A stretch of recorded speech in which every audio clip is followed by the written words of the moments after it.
सर्वमंगलमांगल्ये शिवे सर्वार्थसाधिके शरण्ये त्र्यंबके गौरी नारायणि नमोस्तुते। व्याकरण महाव्याकरणंबोधिमंथमानसमंदरं कवयन्तं रामकीर्त्या हनुमन्तमुपास्महे।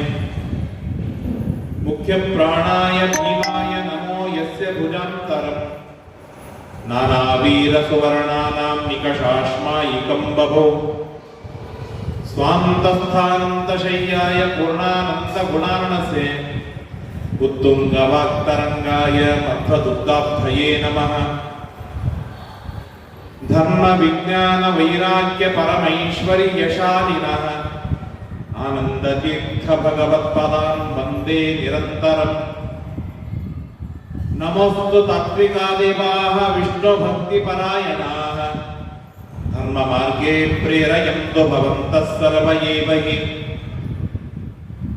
आनन्दतीर्थोपदिष्टो निजन्नारायणाह्वयः प्रदर्शितो येन सम्यक् जयतीर्थं तमाश्रये।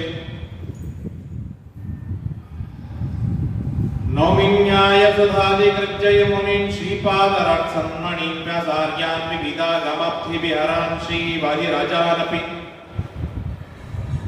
वन्दे हंसवरान् रघुत्तमगुरुन् वैदग्ध्यवारान् निधीन् श्रीसत्यव्रतराघवेन्द्रमुनिपान् सद्बोधसध्यानपान्।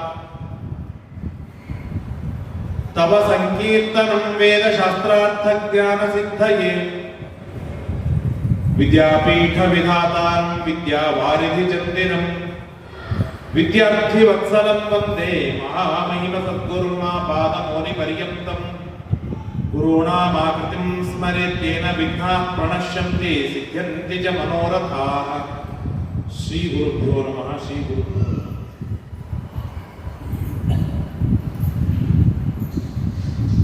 श्रीगुरुभ्यो नमो नमः। नमो भगवते तस्मै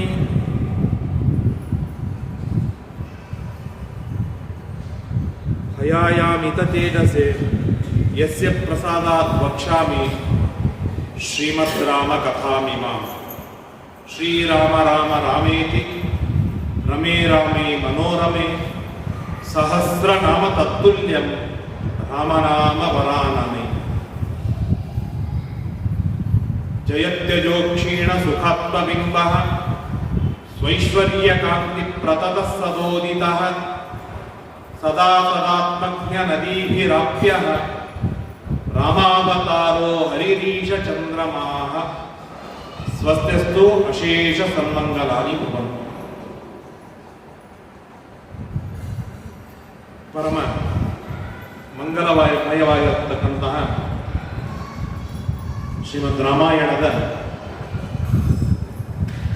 ಪಾಠವನ್ನು ಅಧ್ಯಯನವನ್ನು ಯಥಾಶಕ್ತಿ ಯಥಾಮತಿಯಾಗಿ ನಾವು ತಿಳಿದುಕೊಳ್ತಾ ಇದ್ದೇವೆ.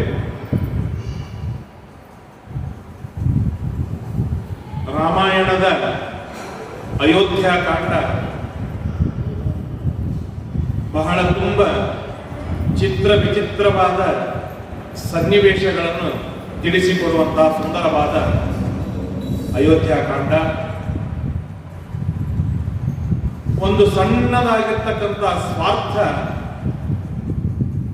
ಇಡಿಯಾದ ಜಗತ್ತನ್ನು ಅಲ್ಲೋಲ ಕಲ್ಲೋಲವಾಗಿ ಮಾಡುತ್ತೆ ಎನ್ನುವುದನ್ನು ತಿಳಿಸಿಕೊಡುವುದು ಅಯೋಧ್ಯಾಕಾಂಡ.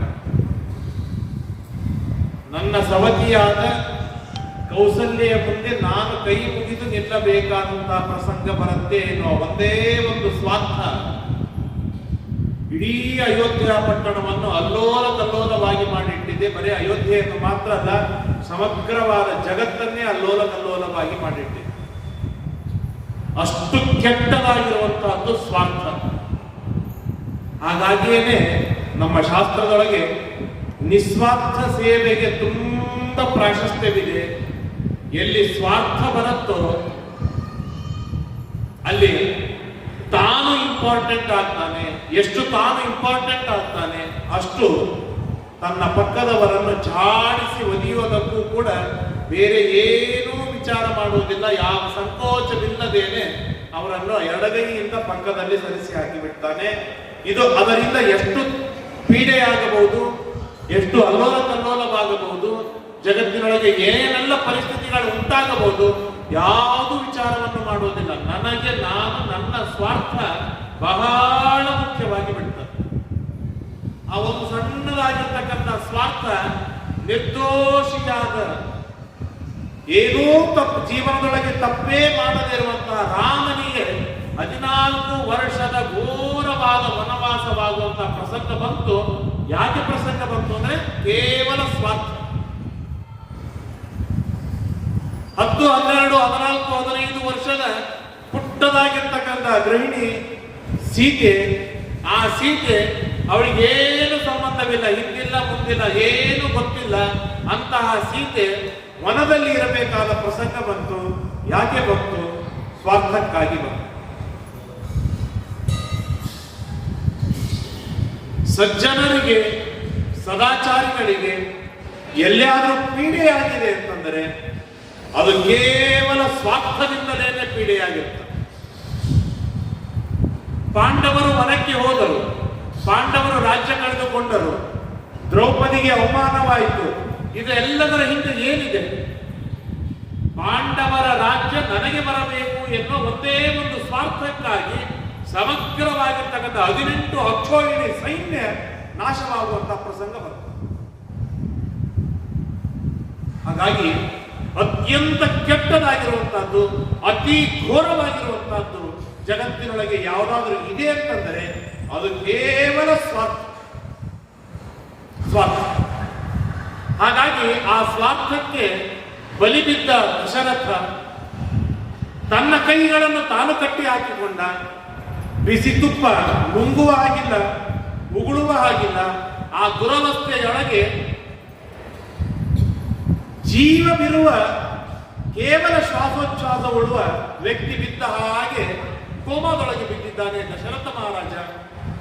ಎಲ್ಲ ಕೈಕೇಯಿ ತಾನು ಮಾತನಾಡ್ತಾ ಇದ್ದಾಳೆ. ರಾಮ ಹೇಳಿದಾಗ, ರಾಮ ನಾನು ಅವಶ್ಯವಾಗಿ ವನಕ್ಕೆ ಹೋಗ್ತೇನೆ, ಕೌಸಲ್ಯ ಹಾಗೂ ಸೀತೆಯನ್ನು ಮನವರಿಕೆ ಮಾಡಿ ಅವರಿಗೆ ಒಪ್ಪಿಸಿಕೊಟ್ಟು ನಾನು ವನಕ್ಕೆ ಹೋಗ್ತೇನೆ ಅಂತ ಸಿದ್ಧನಾಗಿ.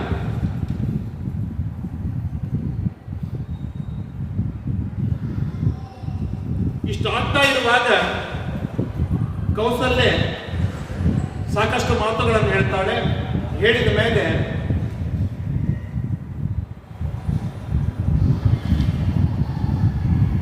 ಕೌಸಲ್ಯ ಹೇಳ್ತಾಳೆ, ನಾನು ನಿನ್ನ ಜೊತೆಗೆ ವನಕ್ಕೆ ಬರ್ತೇನೆ ಅಂತ ನಿನ್ನೆಯ ದಿನ ಹೇಳಿದ್ದೆ. ರಾಮ ಹೇಳ್ತಾನೆ, ಅಮ್ಮ ನೀನು ನನ್ನ ಜೊತೆಗೆ ವನಕ್ಕೆ ಬರೋದು ಎಷ್ಟು ಶೋಭೆ ವಿಚಾರವನ್ನು ಮಾಡ. ಅಲ್ಲೋ ಮಹಾರಾಯ, ಬಾಲ್ಯಾವಸ್ಥೆಯೊಳಗೆ ನನ್ನ ತಂದೆ ತಾಯಿ ನನ್ನನ್ನು ನೋಡಿಕೊಳ್ಳಬೇಕು, ವಿವಾಹವಾದ ಮೇಲೆ ಗಂಡ ನೋಡಿಕೊಳ್ಳಬೇಕು, ನಂತರದೊಳಗೆ ಮಕ್ಕಳೇ ನನಗೆ ಆಶ್ರಯ. ಈಗ ದಶರಥ ಮಹಾರಾಜ ನನ್ನನ್ನು ನೋಡ್ಕೊಳ್ತಾ ಇಲ್ಲ, ವನದೊಳಗೆ ನನ್ನನ್ನು ರಾಜ್ಯದೊಳಗೆ ಇದ್ದೇನೆ ಅಂದ್ರೆ ಇದ್ದೇನೆ, ಇಲ್ಲ ಅಂದ್ರೆ ಇಲ್ಲ. ಆ ದುರವಸ್ಥೆಯೊಳಗೆ ನಾನಿದ್ದೇನೆ. ನಿನ್ನ ಮುಖ ನೋಡಿ ನಾನು ಬದುಕಬೇಕು. ನೀನೇ ವನಕ್ಕೆ ಹೊರಟ ಮೇಲೆ ನಿನ್ನ ಆಶ್ರಯನೇ ನನಗಿದೆ, ನಾನು ಬರ್ತೇನೆ. ನನಗೆ ಬೇರೆ ಇನ್ಯಾವ ದಿಕ್ಕಿದೆ? ಅಲ್ಲ, ನಿನ್ನ ಗಂಡನ ಯಾರು ನೋಡ್ಕೊಳ್ತಾರೆ ದಶರಥನ್ನ? ಕೈಕೇಯಿ ಎದಕ್ಕಿದ್ದಾಳೆ? ಕೈಕೇಯಿ ಜೊತೆಗೆ ಇಷ್ಟು ದಿವಸ ಜೀವನವನ್ನು ಮಾಡಿದ್ದಾನೆ, ಇನ್ನೊಂದು ಜೀವನ ಮಾಡ್ತಾನೆ. ನನಗೇನು ಅದರಿಂದ ಲಾಭವಿದೆ? ಹಾಗಾಗಿ ನಾನು ಇರುವುದಿಲ್ಲ, ನಾನು ನಿನ್ನ ಜೊತೆಗೆ ವನಕ್ಕೆ ಬರ್ತೇನೆ ಅಂತ ಹೇಳಿದಾಗ ಎಷ್ಟು ಪ್ರೀತಿಯಿಂದ ಬುದ್ಧಿವಂತಿಕೆಯಿಂದ ರಾಮ ಎಷ್ಟು ಚೆನ್ನಾಗಿ ಪ್ರತಿಪಾದನೆಯನ್ನು ಮಾಡ್ತಾನೆ ಅಂದ್ರೆ, ಕೈಕೇಯ ವಂಚಿತೋ ರಾಜ ಮಯಿ ಚಾರಣ್ಯಮಾಶ್ರಿತೆ ಭವತ್ಯಾಗ ಪರಿತ್ಯಕ್ತೋ ನನೂನಂ ವರ್ತಯಿಷ್ಯತಿ. ಅಮ್ಮ, ಕೈಕೇಯಿಯಿಂದ ಮೋಸಕ್ಕೆ ಒಳಗಾಗಿದ್ದಾನೆ ರಾಮ, ಅಲ್ಲ ದಶರಥ. ಏನೋ ಮಾಡಿ ಕಟ್ಟಿ ಹಾಕಿ, ಬಾಯಿ ಬಿಗಿದು ಹಾಕಿ, ದಶರಥನ ಬಾಯಿಯೊಳಗೆ ಮಾತು ಬರದಿರುವ ಹಾಗೆ ಮಾಡಿ ನನ್ನನ್ನು ವನಕ್ಕೆ ಕಳಿಸ್ತಾ ಇದ್ದಾಳೆ ಯಾರು? ದುಷ್ಟ ಕೈಕೇಯಿ.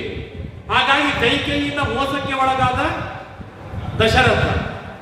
ನಾನು ವನಕ್ಕೆ ಹೋದೆ ಅಂದಮೇಲೆ ದಶರಥ ಮಹಾರಾಜನಿಗೆ ಗತಿ ಯಾರಿದ್ದಾರೆ, ಆಶ್ರಯ ಯಾರಿದ್ದಾರೆ? ಕೈಕೇಯಿ ಮೋಸ ಮಾಡಿದ್ದಾಳೆ ಎನ್ನುವುದು ದಶರಥನಿಗೆ ಗೊತ್ತಿದೆ. ನಾಳೆ ಪ್ರೀತಿ ಮಾಡ್ಲಿಕ್ಕೆ ಸಾಧ್ಯವೇ? ನಾಳೆ ಕೈಕೇಯಿ ಜೊತೆಗೆ ಅವ್ನು ಇರ್ಲಿಕ್ಕೆ ಸಾಧ್ಯವಾ? ಮತ್ ನಾನು ಇಲ್ಲ ಅಂದ್ಮೇಲೆ ನನ್ನ ಜೊತೆಗೆ ನೀನು ಬಂದಾದ್ರೆ ದಶರಥ ಅಬಲನಾಗಿ ಬಿಡ್ತಾನೆ. ದಶರಥನನ್ನು ನೋಡಿಕೊಳ್ಳೋರು ಯಾರು ಇರುವುದಿಲ್ಲ. ಹಾಗಾಗಿ ದಶರಥನನ್ನು ನೋಡಿಕೊಳ್ಳುವ ಜವಾಬ್ದಾರಿ ನಿಂದಿದೆ, ಹೊಣೆಗಾರಿಕೆ ನಿಂದಿದೆ. ಅಲ್ಲ, ನನಗೆಂದಿಗೂ ಪ್ರೀತಿ ಕೊಟ್ಟಿಲ್ಲ, ಸ್ಥಾನ ಕೊಟ್ಟಿಲ್ಲ, ಮಾನ ಕೊಟ್ಟಿಲ್ಲ. ಇಂಥ ದಶರಥನ ಜೊತೆ ನಾನ್ಯಾಕೆ ಇರ್ಲಿ? ಭರ್ತುಕ್ಕಿಲ ಪರಿತ್ಯಾಗೋ ನೃಶಂಸಂ ಕೇವಲ ಸ್ತ್ರೀಯ. ಗಂಡನನ್ನು ತ್ಯಾಗ ಮಾಡುವುದು ಏನಿದೆ, ಇದು ಒಂದು ನೃಶಂಸ, ದೊಡ್ಡದಾಗಿರ್ತಕ್ಕಂಥ ಪಾಪವಿದೆ. ಹಾಗಾಗಿ ಆ ತರಹದ ಪಾಪಕ್ಕೆ ನೀನು ಕಾರಣಳಾಗ್ತೀಯ, ಗುರಿಯಾಗ್ತೀಯ. ಯಾವ ಜೀವತಿ ಕಾಕುಸ್ತಃ ಪಿತಾಮೇ ಜಗತೀಪತಿ ಶುಶ್ರೂಷಾ ಕ್ರಿಯತಾಂ ತಾವತ ಸಹಿಧರ್ಮ ಸನಾತನ. ಗಂಡ ನಿನಗೆ ಏನು ಮಾಡಿದ್ದಾನೆ ಅದರ ಬಗ್ಗೆ ನೋಡಬೇಡ. ಗಂಡ ಬದುಕಿರುವವರೆಗೂ ನೀನು ಸೇವೆ ಮಾಡಬೇಕಾಗಿದ್ದು ಅಮ್ಮ ನಿನ್ನ ಕರ್ತವ್ಯವಾಗಿದೆ, ನಿನ್ನ ಕರ್ತವ್ಯವಾಗಿದೆ. ಇದೇ ಸನಾತನ ಧರ್ಮವಾಗಿದೆ. ಹಾಗಿರುವಾಗ ಯಾವ ದೃಷ್ಟಿಕೋನದಿಂದ ನೀನು ವಿಚಾರ ಮಾಡಿದೆ ದಶರಥನನ್ನು ಬಿಟ್ಟಾಕಿ ನಾನು ನಿನ್ನ ಜೊತೆಗೆ ಹೊರಕ್ಕೆ ಬರ್ತೀನಿ ಅಂತ ಹೇಳಿದೆ? ಯಾವ ಮಗ ಹೀಗೆ ಆರ್ಗ್ಯುಮೆಂಟ್ ಮಾಡ್ಲಿಕ್ಕೆ ಸಾಧ್ಯವಿದೆ? ಮಲತಾಯಿಯ ಪ್ರೀತಿಯೊಳಗೆ ಬಿದ್ದು ಅನ್ಯಾಯ ಮಾಡ್ತಾ ಇದ್ದಾನೆ ದಶರಥ ಮಹಾರಾಜ. ಮೋಸಕ್ಕೆ ಒಳಗಾಗಿದ್ದಾನೆ ರಾಮ. ಆ ರಾಮ ಕೌಸಲ್ಯಗೆ ಹೇಳ್ತಾನೆ, ನೀನು ದಶರಥನ ಜೊತೆಗೆ ಇರೋದು ಅನಿವಾರ್ಯವಾಗಿದೆ, ನೀನು ಸೇವೆಯನ್ನು ಮಾಡಬೇಕು, ಇದುವೇ ನಿನಗೆ ಶ್ರೇಷ್ಠವಾದ ಧರ್ಮವಾಗಿದೆ ನಿನ್ನ ಪಾಲಿನದು. ಏನ್ ಬಿಟ್ಟು ಬರ್ತೀನಂತೀಯ? ಅಷ್ಟೇನಾಗಿದೆ ನಿನಗೆ? ಎಲ್ಲಿ ಹೋಗಿ ನಿನ್ನ ತಿಳುವಳಿಕೆ ಇಷ್ಟು ವರ್ಷದ್ದು? ಇಷ್ಟು ಹೇಳಿದಾಗ ಗಾಬರಿ ಆಗ್ತಾನೆ ಕೌಸಲ್ಯ. ಇಷ್ಟೆಲ್ಲ ಬುದ್ಧಿವಂತಿಕೆ ರಾಮನಿಗೆ ಎಲ್ಲಿಂದ ಬಂತಪ್ಪ? ತಥೇತಿ ವಾಚ, ಹೌದು ರಾಮ, ನೀನು ಹೇಳಿದ್ದು ಸರಿಯಾಗಿ, ನಾನು ಒಪ್ಪಿಕೊಂಡೆ. ರಾಜ ಭರ್ತ ಗುರುಶ್ರೇಷ್ಠ ಸರ್ವೇಷಾಂ ಈಶ್ವರ ಪ್ರಭು ಇಮಾನಿತು ಮಹಾರಣ್ಯೆ ವಿಹೃತ್ಯ ನವಪಂಚಚ ಭರತಶ್ಚಾಪಿ ಧರ್ಮಾತ್ಮ ಸರ್ವಭೂತ ಪ್ರಿಯಂಪದ ಭವತಿ ಮನುವರ್ತ್ಯೇತ ಸಹಿ ಧರ್ಮರಥ ಸದ. ಅಲ್ಲಮ್ಮ, ನಿನಗೇನ ಭರತನ ಬಗ್ಗೆ ಟೆನ್ಷನ್? ಭರತ ನನ್ನನ್ನು ಎಲ್ಲಿ ನೋಡಿಕೊಳ್ತಾನೆ ಅಂತ ಟೆನ್ಷನ್ ನಿನಗೆ? ಹಂಗೆಲ್ಲ ವಿಚಾರವನ್ನೇ ಮಾಡಬೇಡ. ನನಗೆ ಭರತ ಏನು ಚೆನ್ನಾಗಿ ಗೊತ್ತು. ಅವನು ಧರ್ಮದೊಳಗೆ ಆಸಕ್ತಿ ಉಳ್ಳವ, ಧರ್ಮದೊಳಗೆ ಅಭಿರುಚಿ ಉಳ್ಳವ. ಅವನು ನಾನು ಇರುವಾಗ ನಿನ್ನನ್ನು ಎಷ್ಟು ಪ್ರೀತಿಯಿಂದ ನೋಡಿಕೊಳ್ತಾ ಇದ್ದಲ್ಲ, ನನಗಿಂತಲೂ ಹೆಚ್ಚಿನ ಮಟ್ಟದ ಪ್ರೀತಿಯೊಳಗೆ ಭರತ ನಿನ್ನನ್ನು ನೋಡಿಕೊಳ್ತಾನೆ. ಇದು ಅಣ್ಣ ತಮ್ಮಂದರ ಬಗ್ಗೆ ಇರುವಂತಹ ಒಂದು ಅದ್ಭುತವಾಗಿರ್ತಕ್ಕಂಥ ಬಾಂಡಿಂಗ್, ಸ್ಪಷ್ಟವಾದ ಜ್ಞಾನ. ಭರತನ ಬಗ್ಗೆ ಪರಿಪೂರ್ಣ ಸ್ಪಷ್ಟವಾದ ತಿಳುವಳಿಕೆ ರಾಮನಿಗೆ. ಭರತ ಹಾಗೆ ನಡೆದುಕೊಳ್ತಾನೆ, ಮುಂದೆ ಹಾಗೆ ನಡೆದುಕೊಳ್ತಾನೆ 14 ವರ್ಷಗಳವರೆಗೆ. ಅಮ್ಮ ಕೇಳಿಲಿ, ನಾನು ಹೇಳ್ತೇನೆ, ಶಮಂ ರಾಜ್ಞೋ ವೃದ್ಧಸ್ಯ ಸತತಂ ಹಿತಂ ಚರ ಸಮಾಹಿತ. ಅಮ್ಮ, ಅತ್ಯಂತ ಪ್ರೀತಿಯಿಂದ ರಾಜನಿಗೆ ಏನು ಹಿತವಾಗತ್ತೆ, ಏನು ತಥ್ಯವಾಗತ್ತೆ, ಏನು ಪಥ್ಯವಾಗತ್ತೆ, ಆ ರೀತಿಯಾಗಿ ಚೆನ್ನಾಗಿ ನೋಡಿಕೊಳ್ಳಬೇಕಾದದ್ದು ನಿನ್ನ ಕರ್ತವ್ಯ. ಇದು ಮೊಟ್ಟ ಮೊದಲನೇ ನೆನಪಿನಲ್ಲಿ ಇಟ್ಟುಕೋ. ವ್ರತೋಪವಾಸ ನಿರತ ಯಾನಾರಿ ಪರಮೋತ್ತಮ. ನಾನಾ ತರಹದ ವ್ರತಗಳನ್ನು, ನಾನಾ ತರಹದ ಉಪವಾಸಗಳನ್ನು, ನಾನಾ ತರಹದ ವನವಾಸಗಳನ್ನು ಮಾಡುವಂತಹ ಹೆಣ್ಣು ಸ್ತ್ರೀ ಏನಿದ್ದಾಳೆ, ಬಹಳ ಶ್ರೇಷ್ಠಳಾಗಿರ್ತಕ್ಕಂಥ ಸ್ತ್ರೀ. ಅದರೊಳಗೆ ಎರಡು ಮಾತಿಲ್ಲ. ನಿರಂತರ ಜಪ ತಪ ಪಾರಾಯಣ ವ್ರತ ನಿಯಮಗಳನ್ನು ಮಾಡುವರು ಬಹಳ ದೊಡ್ಡವರು. ಆದರೆ ಭರ್ತು ಶುಶ್ರೂಷಯ ನಾರಿ ಲಭತೆ ಸ್ವರ್ಗಮುತ್ತಮಂ ಭರ್ತಾರಂ ನಾನುವರ್ತೇತ ಸಾಚ ಪಾಪಗತಿ ಭವೆ. ಗಂಡನನ್ನು ಮೀರಿ, ಪತಿಯನ್ನು ಮೀರಿ, ಪತಿಯನ್ನು ಪಕ್ಕಕ್ಕೆ ಸರಿಸಿ ತಾನು ಎಷ್ಟು ದೊಡ್ಡದಾದ ಧರ್ಮಗಳನ್ನು ಮಾಡಿದರೂ ಮಹಾಮಹಾ ನರಕಗಳಾಗುವುದು ಗ್ಯಾರಂಟಿ ಅಮ್ಮ. ಆದ್ದರಿಂದಾಗಿ ನಿನಗೆ ನಿನ್ನ ಗಂಡ ದಶರಥ ಮಹಾರಾಜ ಎಷ್ಟು ಅನ್ಯಾಯ ಮಾಡಿರಲಿ, ಆದರೆ ಅವನ ಮೇಲೆ ಪ್ರೀತಿ ತೋರುವುದು, ಅವನ ಚೆನ್ನಾಗಿ ಸೇವೆಯನ್ನು ಮಾಡುವುದು ನಿನಗೆ ಯೋಗ್ಯವಾಗಿರ್ತಕ್ಕಂಥ ಧರ್ಮವಾಗಿದೆ.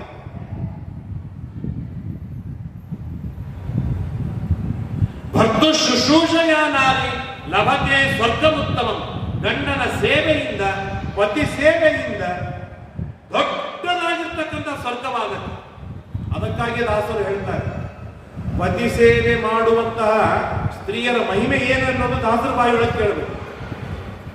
ಹೇಗೆ ಸ್ವಾಮಿಗಳಿಗೆ ಜಯವಾಗಲಿ, ರಾಯರಿಗೆ ಜಯವಾಗಲಿ, ಶ್ರೀಮದಾಚಾರ್ಯರಿಗೆ ಜಯವಾಗಲಿ, ರಾಮಚಂದ್ರ ದೇವರಿಗೆ ಜಯವಾಗಲಿ ಅಂತೇಳಿ ನಾವು ಹೇಗೆ ಜಯಕಾರವನ್ನು ಹಾಕ್ತೇವಲ್ಲ, ಹಾಗೆ ಪತಿ ಸೇವೆಯನ್ನು ಮಾಡುವ ಮಹಿಳೆಗೆ ಜಯವಾಗಲಿ ಅಂತ ಹೇಳ್ತಾರೆ ದಾಸರು. ಪತಿ ಸೇವೆಯೇ ಪರಗತಿ ಸಾಧನವೆಂದು ಹಿತದಿಂದ ನಡೆಯುವ ಸಾಕ್ಷಿ ಶಿರೋಮಣಿಗೆ ಜಯವಾಗಲಿ, ಸಜ್ಜನ ಸಂತತಿಗೆ ಶುಭವಾಗಲಿ ಎಂಬುದಾಗಿ ಮೈ ಬಿಚ್ಚಿ ಮನಸ್ಸು ಬಿಚ್ಚಿ ಕೊಂಡಾಡ್ತಾರೆ. ಒಮ್ಮೆ ಒಂದು ದೊಡ್ಡದಾದ ಗಿಡದ ಕೆಳಗೆ ಕುಳಿತುಕೊಂಡು ಒಬ್ಬ ಶ್ರೇಷ್ಠ ಬ್ರಾಹ್ಮಣ ತಪಸ್ಸು ಮಾಡ್ತಾನೆ. ಮಹಾಭಾರತದಲ್ಲಿ ಸುಂದರವಾದ ಕಥೆ ಬರ್ತದೆ. ಭಾರಿ ತಪಸ್ಸು ಮಾಡ್ತಾನೆ, ಉಪವಾಸ ವನವಾಸದೊಳಗಿದ್ದು ತಪಸ್ಸು ಮಾಡ್ತಾ ಇರ್ತಾನೆ. ಆಗ ಮೇಲಿರುವ ಒಂದು ಪಕ್ಷಿ ಹೊಲಸು ಮಾಡುತ್ತೆ, ತಲೆ ಮೇಲೆ ಬೀಳುತ್ತೆ. ಬಿದ್ದ ಏನ್ ಪಕ್ಷಿ ಅಂತ ಈ ಕಣ್ ತಗೊಂಡು ನೋಡ್ತಾನೆ, ಎಲ್ಲ ಪಕ್ಷಿ ಸುಟ್ಟೋಗ್ಬಿಡುತ್ತೆ. ಹಾಗಾದ್ರೆ ನನ್ನ ತಪಸ್ಸು ಸಿದ್ಧಿ ಹೋಯ್ತು, ಸಿದ್ಧಿಸಿ ಆಯ್ತು, ನಾನು ಸಿದ್ಧ ಪುರುಷನಾದೆ ಅಂತ ಹೇಳಿ ಅಲ್ಲಿಂದ ತಪಸ್ಸಿನಿಂದ ಎದ್ದು ಸಂಚಾರ ಮಾಡಿ ಹೊರಡುತ್ತಾನೆ. ಹೋಗ್ತಾ ಇರುವಾಗ ಒಂದು ಕಡೆಗೆ ಬಂದು ಭಿಕ್ಷಾಂದೇಹಿ ಅಂತ ಮನೆ ಮುಂದೆ ಭಿಕ್ಷೆ ಕೊಡಿ ಅಂತ ಬೇಡ್ತಾರೆ. ಒಳಗಿರುವ ಸಾಧ್ವಿ ಬರ್ತಾಳೆ, ಬ್ರಾಹ್ಮಣ ಒಂದ್ 2 ನಿಮಿಷ ತಾಳು ಮಾರಾಯ, ಭಿಕ್ಷೆ ತಗೊಂಡ್ಬರ್ತೇನೆ ಅಂತ ಹೇಳ್ತಾನೆ. ಅವನು ಇರ್ತಾನೆ ಭಿಕ್ಷೆ ತರುವುದಕ್ಕಾಗಿ. ಸ್ವಲ್ಪ ಹೊತ್ತಿಗೆ ಅವಳು ಭಿಕ್ಷೆ ತರುವುದರ ಒಳಗೇನೆ ಗಂಡ ಬರ್ತಾನೆ ಮನೆಗೆ. ಗಂಡ ಬಂದ ಕೂಡಲೇ ಗಂಡನಿಗೆ ಅರ್ಘ್ಯ ಕೊಟ್ಟರು, ಪಾದ್ಯ ಕೊಟ್ಟರು, ಆಸನ ಕೊಟ್ಟರು, ಊಟಕ್ಕೆ ಹಾಕಿದ್ರು. ಗಂಡನನ್ನೆಲ್ಲ ಪ್ರೀತಿಯಿಂದ ನೋಡಿ ಅದೆಲ್ಲ ಆದ್ಮೇಲೆ ಗಂಡನ ವ್ಯವಸ್ಥೆಯನ್ನು ಮಾಡಿಟ್ಟು ಅನ್ನವನ್ನು ತೆಗೆದುಕೊಂಡು ಬರ್ತಾಳೆ ಹೊರಗೆ ಬ್ರಾಹ್ಮಣನಿಗೆ ಕೊಡುವುದಕ್ಕಾಗಿ. ಬ್ರಾಹ್ಮಣ 1 ನಿಮಿಷ ಕಾಯ್ದ, 5 ನಿಮಿಷ ಕಾಯ್ದ, 10 ನಿಮಿಷ ಕಾಯ್ದ, 15 ನಿಮಿಷ ಕಾಯ್ದ, ಬರಲಿಲ್ಲ. ಮುಖ ಕೆಂಪು ಮಾಡಿದ, ಕಣ್ಣು ಕೆಂಪು ಮಾಡಿದ, ಸಿಟ್ಟಿಗೆ ಬಂದ, ಬೈತಾ ಇದ್ದಾನೆ. ಅಷ್ಟರೊಳಗೆ ಸಾಧ್ವಿ ಬಂದು ಅನ್ನ ತೆಗೆದುಕೊಂಡು ಅವಳ ಕೆಂಪು ಮಾರಿ ನೋಡಿ, ಬ್ರಾಹ್ಮಣ ನೀ ಏನ ಪಕ್ಷಿ ಸುಟ್ಟು ಹೋಗ್ಯದ ಅಂತ ಮಾತ್ರಕ್ಕಾಗಿ ನಾನು ಸುಡ್ತೀನಂತ ನೋಡ್ತೀಯ, ನೀನು ಸರ್ವಥಾ ನಾನು ಸುಡುವುದಿಲ್ಲ ಅಂತ ಖಾಬರಿ ಆಯ್ತು. ಅವನಿಗೆ ತಪ್ಪರಿಸಿ ಹೋದ. ಅಲ್ಲೇ ನಿನಗೆ ಹೇಗೆ ಗೊತ್ತಾಯ್ತು? ನನಗೆ ಹೇಗೆ ಗೊತ್ತಾಯ್ತು ಅಂತಂದ್ರೆ, ನಾನು ನನ್ನ ಗಂಡನ ಸೇವೆಯನ್ನು ಇಷ್ಟು ಪ್ರೀತಿಯಿಂದ ಮಾಡ್ತೇನಲ್ಲ, ಇದರಿಂದಲೇ ನಾನು ಸರ್ವಜ್ಞನಾಗಿದ್ದೇನೆ. ನನಗೆ ಹಿಂದೆ ಆಗ ಮುಂದೆ ಆಗುವ ಈಗ ಆಗ್ತಾ ಇರುವ ಎಲ್ಲವೂ ನನಗೆ ಗೊತ್ತಾಗತ್ತೆ ಅಂತ ಹೇಳ್ತಾರೆ. ಹಾಗಾಗಿ ಪತಿಯ ಸೇವೆಯನ್ನು ಮಾಡುವುದೇ ದೊಡ್ಡದಾಗಿರ್ತಕ್ಕಂಥ ತಪಸ್ಸು. ಅಮ್ಮ, ಆ ತಪಸ್ಸಿನಿಂದ ನೀನು ಎಂದಿಗೂ ವಿಮುಖಳಾಗಬೇಡ ಅಂತ ಎಚ್ಚರಿಕೆಯನ್ನು ಯಾರು ಕೊಡ್ತಾ ಇದ್ದಾರೆ? ರಾಮ ಕೌಸಲ್ಯಗೆ ಹಿತನುಡಿಗಳನ್ನು ಹೇಳ್ತಾ ಇದ್ದಾರೆ. ಅಗ್ನಿಕಾರ್ಯೇಷು ಸದಾ ಸುಮನೋಭಿಷ್ಟ ದೇವತಾ. ದಶರಥ ಮಹಾರಾಜ ದೇವರ ಪೂಜೆಗೆ ಹೋದ, ದೇವರ ಪೂಜೆಗೆ ಅನುಕೂಲ ಮಾಡಿಕೊಡು. ಯಜ್ಞ ಯಾಗಗಳಿಗೆ ಹೋದ, ಅದಕ್ಕೆ ಅನುಕೂಲವನ್ನು ಮಾಡಿಕೊಡು. ಬ್ರಾಹ್ಮಣರಿಗೆ ಅನ್ನದಾನಾದಿಗಳನ್ನು ಮಾಡಿ ತೊಡಗಿದ, ಅತಿಥಿ ಸತ್ಕಾರವನ್ನು ಮಾಡಿ ತೊಡಗಿದ, ಅದಕ್ಕೆ ಅನುಕೂಲವನ್ನು ಮಾಡಿಕೊಡು. ಎಲ್ಲಾ ವ್ಯಕ್ತಿಗಳಿಗೂ ಅನುಕೂಲವನ್ನು ಮಾಡಿಕೊಡುವ ದೊಡ್ಡ ಹೊಣೆಗಾರಿಕೆ ನಿಂದಾಗಿದೆ ಅಮ್ಮ. ಪೂಜ್ಯಾಸ್ತೆ ಮಕ್ಕತೆ ದೇವಿ ಬ್ರಾಹ್ಮಣಾಷ್ಟೇ ಇವ ಸಂಸ್ಕೃತ. ಪ್ರತಿನಿತ್ಯ ಮಿನಿಮಮ್ ನನ್ನ ಸಲುವಾಗಿ 1000 ಜನ ಬ್ರಾಹ್ಮಣರಿಗಾದರೂ ನೀನು ಅನ್ನದಾನವನ್ನು ಮಾಡಲಿಕ್ಕೆ ಬೇಕು. ನಾನು ಕಾಡಿನೊಳಗೆ ಹಿತವಾಗಿ, ಶಾಂತವಾಗಿ, ಸಮಾಧಾನದಿಂದ ಇದ್ದು ಆರೋಗ್ಯವಂತನಾಗಿ ತಿರುಗಿ ಮನೆಗೆ ಬರಬೇಕು ಎನ್ನುವ ಅಪೇಕ್ಷೆ ನಿನಗಿತ್ತು ಅಂತಾಗಿದ್ದರೆ ನನ್ನ ಹೆಸರಿನಿಂದ ಪ್ರತಿನಿತ್ಯ 1000 ಜನ ಬ್ರಾಹ್ಮಣರಿಗೆ ಊಟಕ್ಕೆ ಹಾಕಬೇಕು. ನಮ್ಮ ದುರ್ದೈವ ಎಂತಾತು ಅಂದ್ರೆ, ನಾವೆಲ್ಲ ರಾಮನ ಭಕ್ತರು, ಧಾರ್ಮಿಕರು, ಸದಾಚಾರಿಗಳು. ನಮ್ಮಂತ ಧಾರ್ಮಿಕರೇ ಜಗತ್ತಿನಲ್ಲಿ ಇಲ್ಲ ಎಂಬುದಾಗಿ ನಾವು ಹೇಳಿಕೊಂಡು ಮೆರೆಯೋರು. ಸ್ವಲ್ಪ ಕ್ಯಾಲ್ಕುಲೇಟ್ ಮಾಡಿದ್ರೆ ನಮ್ಮ ಮನೆಯೊಳಗೆ ಇಡೀ ಜೀವನದೊಳಗೆ 100 ಜನ ಬ್ರಾಹ್ಮಣರಿಗೆ ಊಟಕ್ಕೆ ಹಾಕೋದಾಗಿರುವುದಿಲ್ಲ. ನಿತ್ಯದೊಳಗೂ ಬ್ರಾಹ್ಮಣರಿಗೆ ಊಟಕ್ಕೆ ಹಾಕಿ. ಯಾಕೆ ಅಂತಂದ್ರೆ, ನಾವು ಒಟ್ಟಿಗೆ ಊಟಕ್ಕೆ ಹಾಕೋದಿಲ್ಲ ಅಂತ ಏನಿಲ್ಲ, ಕೃತಜ್ಞರಾಗಿಲ್ಲ. ನಾವಿನ್ನು ತುಂಬಾ ಊಟಕ್ಕೆ ಹಾಕ್ತೇವೆ. ಸಾಕಷ್ಟು ಜನ ಬಳಗದವರು ಬರ್ತಾರೆ, ಬಂಧುಗಳು ಬರ್ತಾರೆ, ಆಫೀಸಿನವರು ಬರ್ತಾರೆ, ಕಾಲೇಜಿನವರು ಬರ್ತಾರೆ, ಮಕ್ಕಳ ಗೆಳೆಯಂದ್ರು ಬರ್ತಾರೆ, 100 ಜನ ಬರ್ತಾರೆ. ನಮ್ಮವರು, ನಮ್ಮ ಎಲ್ಲರಿಗೂ ಸಮೃದ್ಧವಾಗಿ ಊಟಕ್ಕೆ ಹಾಕ್ತೇವೆ. ಅದರೊಳಗೆ ಏನು ಎರಡು ಮಾತಿಲ್ಲೇ ಇಲ್ಲ. ಆದರೆ ಬ್ರಾಹ್ಮಣರಿಗೆ ಮಾತ್ರ ಊಟಕ್ಕೆ ಹಾಕುವುದಿಲ್ಲ. ಯಾಕೆ? ಬ್ರಾಹ್ಮಣರಿಗೆ ಕರೆದ್ರೆ ಇದ್ರ ಮೇಲೆ ಹಚ್ಚಬೇಕು, ಬ್ರಾಹ್ಮಣರಿಗೆ ಕರೆದ್ರೆ ದೇವ್ರ ಪೂಜೆ ಮಾಡಬೇಕು, ಬ್ರಾಹ್ಮಣರಿಗೆ ಕರೆದ್ರೆ ಒಂದು 4 ಮಂತ್ರ ಕಲಿಬೇಕು, ಬ್ರಾಹ್ಮಣರಿಗೆ ಕರೆದ್ರೆ ಈ ಒಂದಿ ಸೀರೆ ಮಡಿ ಅದು ಇದು, ಅದಾದ್ಮೇಲೆ ಆರಂದಿ ಅದನ್ನು ತೆಗೆಯೋದು ಅದನ್ನು ಮಾಡೋದು. ಯಾವ ಹೇಳ ಇಷ್ಟೆಲ್ಲ ಒಂದು ಬ್ರಾಹ್ಮಣರಿಗೆ ಊಟ ಬಿಟ್ಬಿಟ್ಟು ಮುಗಿದು ಹೋಗ್ತಲ್ಲ. ನಮ್ಮ ಮನೆಗೆ ಬಂದ ಗೆಳೆಯರು ಬಂಧುಗಳು ಬಾಂಧವರು ಸ್ನಾನ ಮಾಡಿ ಅಡಿಗೆ ಮಾಡಿದ್ರು ಊಟ ಮಾಡ್ತಾರೆ, ಸ್ನಾನ ಮಾಡದೆ ಅಡಿಗೆ ಮಾಡಿದ್ರು ಊಟ ಮಾಡ್ತಾರೆ, ದೇವರ ನೈವೇದ್ಯ ಹಾಕಿದ್ರು ಊಟ ಮಾಡ್ತಾರೆ, ದೇವರ ನೈವೇದ್ಯ ಹಾಕದೇ ಇದ್ರು ಊಟ ಮಾಡ್ತಾರೆ, ಜಳಗೆ ಹಾಕಿದ್ರು ಊಟ ಮಾಡ್ತಾರೆ, ಟೇಬಲ್ ಮೇಲೆ ಹಾಕಿದ್ರು ಊಟ ಮಾಡ್ತಾರೆ, ತಟ್ಟಿ ಕೊಟ್ಟರು ಊಟ ಮಾಡ್ತಾರೆ, ಕೈಯಾಗಿ ಪ್ಲೇಟ್ ಕೊಟ್ಟರು ಊಟ ಮಾಡ್ತಾರೆ. ಹಾಗಾಗಿ ಅತ್ಯಂತ ಸುಲಭದ ಮಾರ್ಗವನ್ನು ಹುಡುಕುವ ನಮಗೆ ದೇವರು ಬೇಡ, ಬ್ರಾಹ್ಮಣರು ಬೇಡ, ಉಳಿದಕ್ಕೆ ಎಲ್ಲವೂ ಬೇಕು. ಆಗೆಲ್ಲ ಅದು ನಡೆಯೋದೇ ಇಲ್ಲ. ರಾಮ ಅಂತಾನೆ ನನ್ನ ಜೊತೆಗೆ ಬಂದು ನನ್ನಿಂದ ಸೇವೆ ಮಾಡಿಸಿಕೊಂಡು ಸುಖವಾಗಿರುವುದಕ್ಕಾಗಿ ಈ ಶರೀರ ಬೇಕಾ ನಿನಗೆ? ಅಮ್ಮ, ಇಂಥ ದೊಡ್ಡ ಸೌಭಾಗ್ಯ ಬೇಕಾ ನಿನಗೆ? ಅದೆಲ್ಲ ಅಲ್ಲಿ ಬಿಡುವುದಿಲ್ಲ ನಾನು. ನಿನಗೆ ಜವಾಬ್ದಾರಿ ಇದೆ, ರಾಜ್ಯದೊಳಗೆ ಇರು, ಗಂಡನ ಸೇವೆ ಮಾಡು. ಇಲ್ಲಿ 100 ಜನ ಅತಿಥಿಗಳು ಬರ್ತಾರೆ, ಬ್ರಾಹ್ಮಣರು ಬರ್ತಾರೆ, ಅಭ್ಯಾಗತರು ಬರ್ತಾರೆ, ಅವರಿಗೆಲ್ಲರಿಗೂ ಹೊಟ್ಟೆ ತುಂಬ ಊಟಕ್ಕೆ ಹಾಕೋದು ಜವಾಬ್ದಾರಿ ನಿಂತು. ಎಷ್ಟು ಮಾತುಗಳನ್ನು ಹೇಳ್ತಾನೆ ರಾಮ. ಏವಂ ಕಾಲ ಪ್ರತೀಕ್ಷಸ್ವ. ಅಲ್ಲ, ನೀನಿಲ್ಲದೆ ನನ್ನ ಟೈಮ್ ಪಾಸ್ ಹೇಗಾಗಬೇಕು? ಯಾಕೆ ಟೈಮ್ ಪಾಸ್ ಆಗೋದಿಲ್ಲ? ಬೆಳಿಗ್ಗೆ 3 ಗಂಟೆ ಜಪ ಮಾಡು, ಗಂಡನ ಸೇವೆ ಮಾಡು, ಬ್ರಾಹ್ಮಣರಿಗೆ ಅತಿಥಿಗಳಿಗೆ ಊಟಕ್ಕೆ ಹಾಕು, ಸ್ವಲ್ಪ ರೆಸ್ಟ್ ಮಾಡು, ಆಮೇಲೆ ರಾಮನಾಮ ಸ್ಮರಣೆ ಮಾಡು, ಸಾಯಂಕಾಲ ಊಟಕ್ಕೆ ಸಿದ್ಧತೆ ಮಾಡು. ಹೋಯ್ತು ದಿನ ಹೇಗೋಯ್ತು ಗೊತ್ತಾಗೋದಿಲ್ಲ. 12 ವರ್ಷ ಹೇಗೆ ಹೋಯ್ತು ಹೋಗಿ ಬಿಟ್ಟು ಕಾಣಿಸ್ಬಿಡುತ್ತೆ. ಆಹಾ ಅನ್ನೋದ್ರೊಳಗೆ ಹೋಗಿಬಿಡುತ್ತೆ. ಏನು ವಿಚಾರವನ್ನು ಮಾಡಬೇಡ. ನೀ ಏನ್ ಮಾಡ್ತೀಯ ನನಗಾಗಿ ಮಾಡ್ತೀಯ. ನೀ ಏನ್ ನಿನ್ನ ಪುಣ್ಯ ಮೇಲಿದೆ, ನನಗಾಗಿ ಇದೆ ಆ ಪುಣ್ಯ. ನಾನು ಸುಖವಾಗಿರುವುದಕ್ಕಾಗಿ ಮಾಡೋದು ತಾನೇ ನೀನು. ನಿನಗಾಗಿ ನೀನು ಮಾಡ್ತೀಯ. ಯಾವ ತಾಯಿಯು ತನಗಾಗಿ ತಾನು ಏನೂ ಮಾಡಿಕೊಳ್ಳಲಾರಳು. ಏನು ಮಾಡುವುದಿದೆ ಗಂಡನಿಗಾಗಿ ಮಾಡೋದಿದೆ, ಏನು ಮಾಡೋದಿದೆ ಮಕ್ಕಳಿಗಾಗಿ ಮಾಡೋದಿದೆ. ಅವರೆಲ್ಲರೂ ತಿಂದು ತೇಗಿನ ಮೇಲೆ ಏನು ಉಳಿದಿರ್ತದೆ ಅದನ್ನು ತಾನು ಊಟ ಮಾಡ್ತಾಳೆ ಹೊತ್ತು ತನಗಾಗಿ ತಾನೇನು ಮಾಡಿಟ್ಟು ತೆಗೆದಿಟ್ಟುಕೊಂಡು ಉಳಿದು ಇನ್ನೊಬ್ಬರಿಗೆ ಬಡಿಸುವುದಿಲ್ಲ. ಹಾಗಾಗಿ ನೀನು ಮಾಡಿದ ಎಲ್ಲ ಗಂಟು ಏನಿದೆ ನನಗಾಗಿ ಇರುವಂತಹದ್ದು. ಅಂದಲ್ಲಿ ಯಾಕೆ ಚಿಂತೆ ಮಾಡೋದು? ನೀನು ಮಾಡಿ ನನಗಾಗಿ ಸೇವೆ ಮಾಡಿ. ನಾವು ಮನಗಳ ಸುಖವಾಗಿರ್ಬೇಕಲ್ಲ, ಮಾಡಿ ಸೇವೆ ಮಾಡಿ, ಬ್ರಾಹ್ಮಣರು ಸೇವೆ ಮಾಡಿ, ಏನು ಗಂಟು ಹೋಗೋದಿಲ್ಲ ಅಂತ ಹೇಳಿ ಅವಳಿಗೆ ಒಪ್ಪಿಸ್ತಾನೆ. ಗಮನೆ ಸುಕೃತಾಂ ಬುದ್ಧಿ ನಟೇ ಶಕ್ನೋಮಿ ಪುತ್ರಕ. ಇಷ್ಟೆಲ್ಲ ಹೇಳಿದ ಮೇಲೆ ಕೌಸಲ್ಯ ಹೇಳ್ತಾಳೆ, ಅಲ್ಲೋ ಮಹಾರಾಯ, ಇಷ್ಟೆಲ್ಲ ಮಾತುಗಳನ್ನು ಹೇಳಿದ ಮೇಲೆ ನಿನ್ನ ಮಾತನ್ನು ಮೀರಿ ನನಗೆ ಒದಕ್ ಬರ್ಲಿಕ್ಕೆ ಮನಸ್ಸಿಲ್ಲಪ್ಪ, ನಾನು ನನ್ನ ಗಂಡನ ಸೇವೆ ಮಾಡ್ಕೊಂಡು ನಾನು ಇರ್ತೇನೆ. ನಿನಗೆ ಒಳ್ಳೇದಾಗಲಿ, ದಕ್ಷೇದ ನಿನ್ ಮಹಾಭಾವ, ನೀನು ಈಗ ಹೋಗಿ ಬಾ, ಆದರೆ ಕೆಲವು ಆಶೀರ್ವಾದವನ್ನು ಮಾಡ್ತೇನೆ, ನನ್ನ ಆಶೀರ್ವಾದ ತಗೋತಿಯಲ್ಲ ಅಂತೇಳಿ ಕಾಲು ಮುಗಿದು ನಮಸ್ಕಾರ ಮಾಡಿದಾಗ ಆಶೀರ್ವಾದ ಮಾಡ್ತಾನೆ. ಎಂ ಪಾಲಯಸಿ ಧರ್ಮತ್ವಂ ಪ್ರೀತ್ಯಾಚ ನಿಯಮೇನ ಚ ಸವೈ ರಾಘವ ಶಾರ್ದೂಲ ಧರ್ಮಸ್ವಾಂ ಅಭಿರಕ್ಷತು. ನಿನ್ನ ಸಮಗ್ರವಾದಂತಹ ಜೀವನದೊಳಗೆ ನೀನು ಏನು ಧರ್ಮವನ್ನು ಪಾಲನೆಯನ್ನು ಮಾಡಿದ್ದೀಯಲ್ಲ, ಅದೇ ಧರ್ಮ ನಿನ್ನನ್ನು ರಕ್ಷಣೆಯನ್ನು ಮಾಡುತ್ತೆ. ಏನು ವಿಚಾರವನ್ನು ಮಾಡಬೇಡ.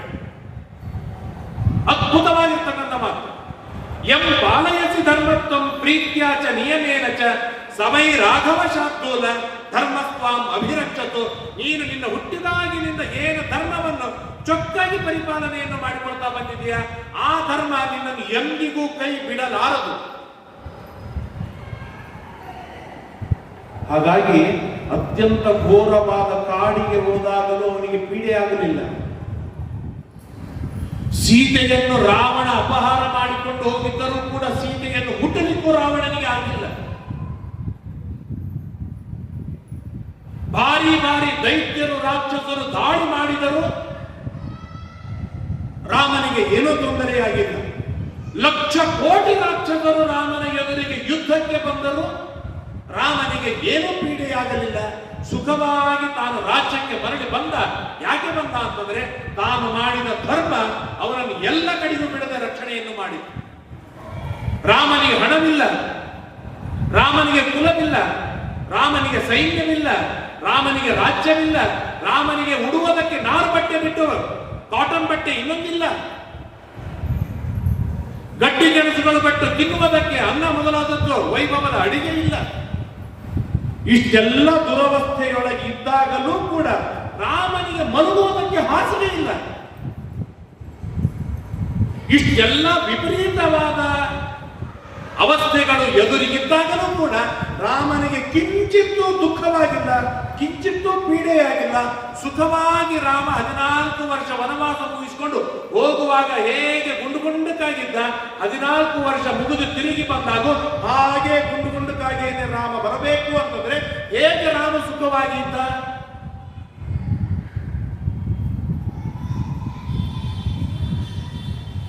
ಒಂದು ದಿವಸ ಮಠದ ನೀರು ಕುಡಿದ್ರೆ ಧ್ವನಿ ಕೆಟ್ಟು ಹೋಗುತ್ತೆ, ಫುಡ್ ಪಾಯ್ಸನ್ ಆಗುತ್ತೆ, ನೀರು ತಡೆಯೋದಿಲ್ಲ ಅಂತೇಳಿ ಬಿಸ್ಲೇರಿ ನೀರು ಒಯ್ದು ಕುಡಿಯುವಂತ ನಾವೆಲ್ಲಿ ಆ ರಾಮ ಪುಣ್ಯಾತ್ಮ ಅಂದ್ರೆ ಅವನ ಧರ್ಮ ಯಾವ ಮಟ್ಟದಲ್ಲಿದೆ, ಹೇಗೆ ರಕ್ಷಣೆಯನ್ನು ಮಾಡುತ್ತೆ, ಆ ಭರವಸೆ ತಾಯಿಗೂ ಇತ್ತು, ರಾಮನಿಗೂ ಇತ್ತು. ಪಿತು ಶುಶ್ರೂಷಯ ಪುತ್ರ ಮಾತೃ ಶುಶ್ರೂಷಯ ತಥಾ ಸತ್ಯೇನ ಚ ಮಹಾಬಾಹೋ ಚಿರಂ ಜೀವಾಭಿರಕ್ಷಿತ. ಏನು ಇಲ್ಲಿಯವರೆಗೆ ತಂದೆ ಸೇವೆ ಮಾಡಿದ್ದೀಯ, ತಾಯಿ ಸೇವೆ ಮಾಡಿದ್ದೀಯ, ಸತ್ಯ ಮಾತನಾಡಿದ್ದೀಯಲ್ಲ, ಇದೇ ನಿನ್ನನ್ನು 14 ವರ್ಷ ಅಲ್ಲ 100 ವರ್ಷ ನೀನು ವನದಲ್ಲಿ ಇದ್ರೂ ಕೂಡ ನಿನಗೇನು ಪೀಡೆ ಆಗೋದಿಲ್ಲ, ನಾನು ಆಶೀರ್ವಾದವನ್ನು ಮಾಡ್ತೇನೆ ಅಂತ ಹೇಳ್ದ.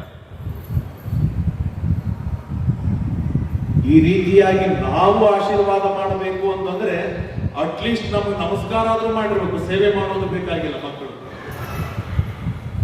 ನಮಸ್ಕಾರ ಆದ್ರೂ ಮಾಡಿರ್ಬೇಕು. ಹಾಗಾಗಿ ಅವರು ಸೇವೆ ಮಾಡಿರೋದಿಲ್ಲ, ನಿಮಗೆ ಗೊತ್ತಿಲ್ಲ ಅಂತಾರೆ ಹೊರತು ನಿಮ್ಗೆ ಅನುಕೂಲರಾಗ್ತೇವೆ ಅಂತ ಬರುವುದಿಲ್ಲ. ಹಾಗಾಗಿ ಇವರಿಗೂ ಅನುಗ್ರಹ ಮಾಡಲಿಕ್ಕೆ ಏನೂ ಪುಣ್ಯವಿರುವುದಿಲ್ಲ. ನಾನೂ ದುಃಖದೊಳಗಿರ್ತೇನೆ, ನೀನು ದುಃಖದೊಳಗಿರು, ಇಬ್ಬರೂ ದುಃಖದೊಳಗೆ ಮಜಾ ಮಾಡೋಣ ಅಂತ ಹೇಳಿ ಆರಾಮವಾಗಿರ್ತಾರೆ. ಹಾಗೆಲ್ಲ ಅದು ನಡೆಯುವುದಿಲ್ಲ. ನಾವು ಮಾಡಿದ ಧರ್ಮ ಜನ್ಮ ಜನ್ಮಾಂತರಕ್ಕಾಗಿ ಆದರೂ ನಮ್ಮನ್ನು ಬಂದು ರಕ್ಷಣೆಯನ್ನು ಮಾಡಿತೀರತ್ತೆ. ಇದರೊಳಗೆ ಎಲ್ಲ ಮಾತಿಲ್ಲ.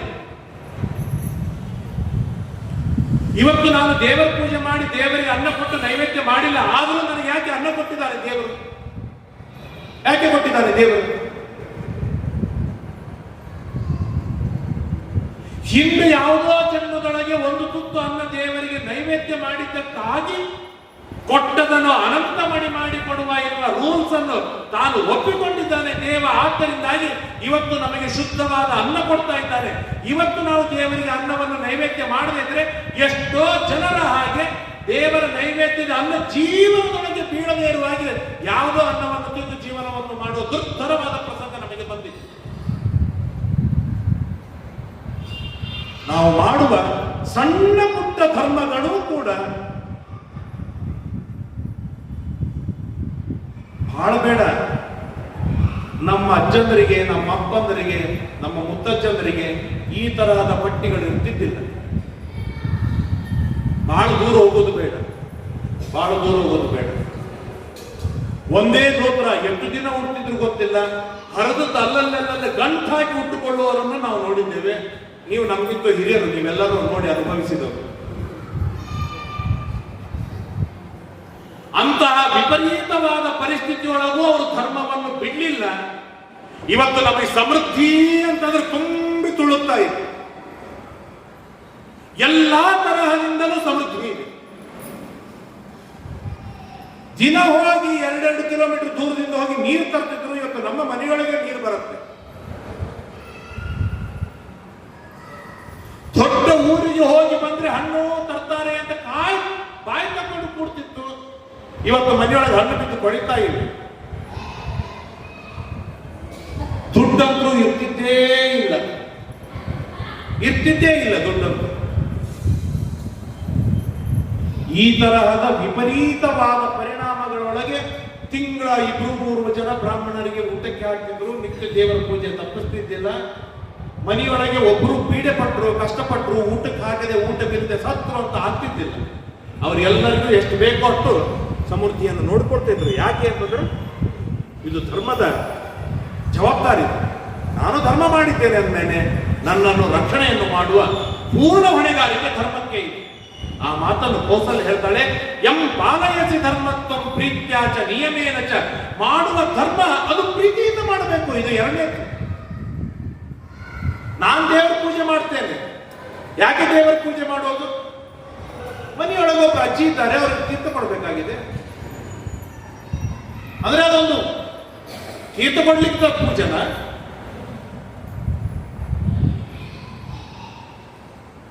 ಅಲ್ಲ, ನಾನು ಮಾಡುವ ದೇವರ ಪೂಜೆ ಇದು ನನಗೆ ಹಿತವಾಗತ್ತೆ, ದೇವರು ಸಂತೋಷರಾಗ್ತಾರೆ, ನನ್ನ ಕರ್ತವ್ಯ ಬೇಕು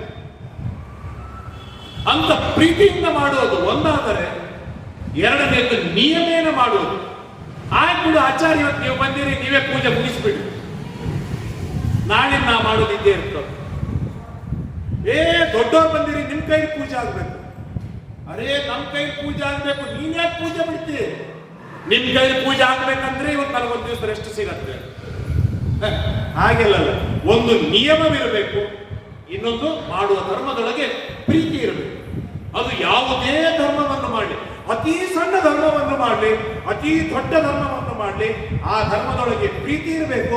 ಎರಡನೇದು ನಿಯಮಬದ್ಧವಾಗಿ ಮಾಡಬೇಕು. ಈ ಧರ್ಮವೇನಿದೆ ನಿನ್ನನ್ನು ಗಟ್ಟುಮುಟ್ಟಾಗಿ ರಕ್ಷಣೆಯನ್ನು ಮಾಡಬೇಕು.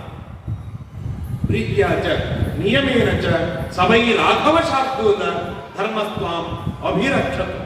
ಸಾಕಷ್ಟು ಈ ಶ್ಲೋಕಕ್ಕೆ ಕನಿಷ್ಠ ಒಂದು 8-10 ದಿನವಾದರೂ ಉಪನ್ಯಾಸವನ್ನು ಮಾಡಬೇಕು.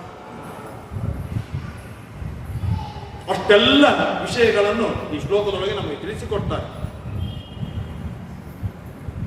ಆಗ ಎಲ್ಲ ತರಹದ ರಕ್ಷಣೆ ನಿನಗಾಗಲಿ ಅಂತೇಳಿ ಚೆನ್ನಾಗಿ ಆಶೀರ್ವಾದವನ್ನು ಮಾಡ್ತಾಳೆ.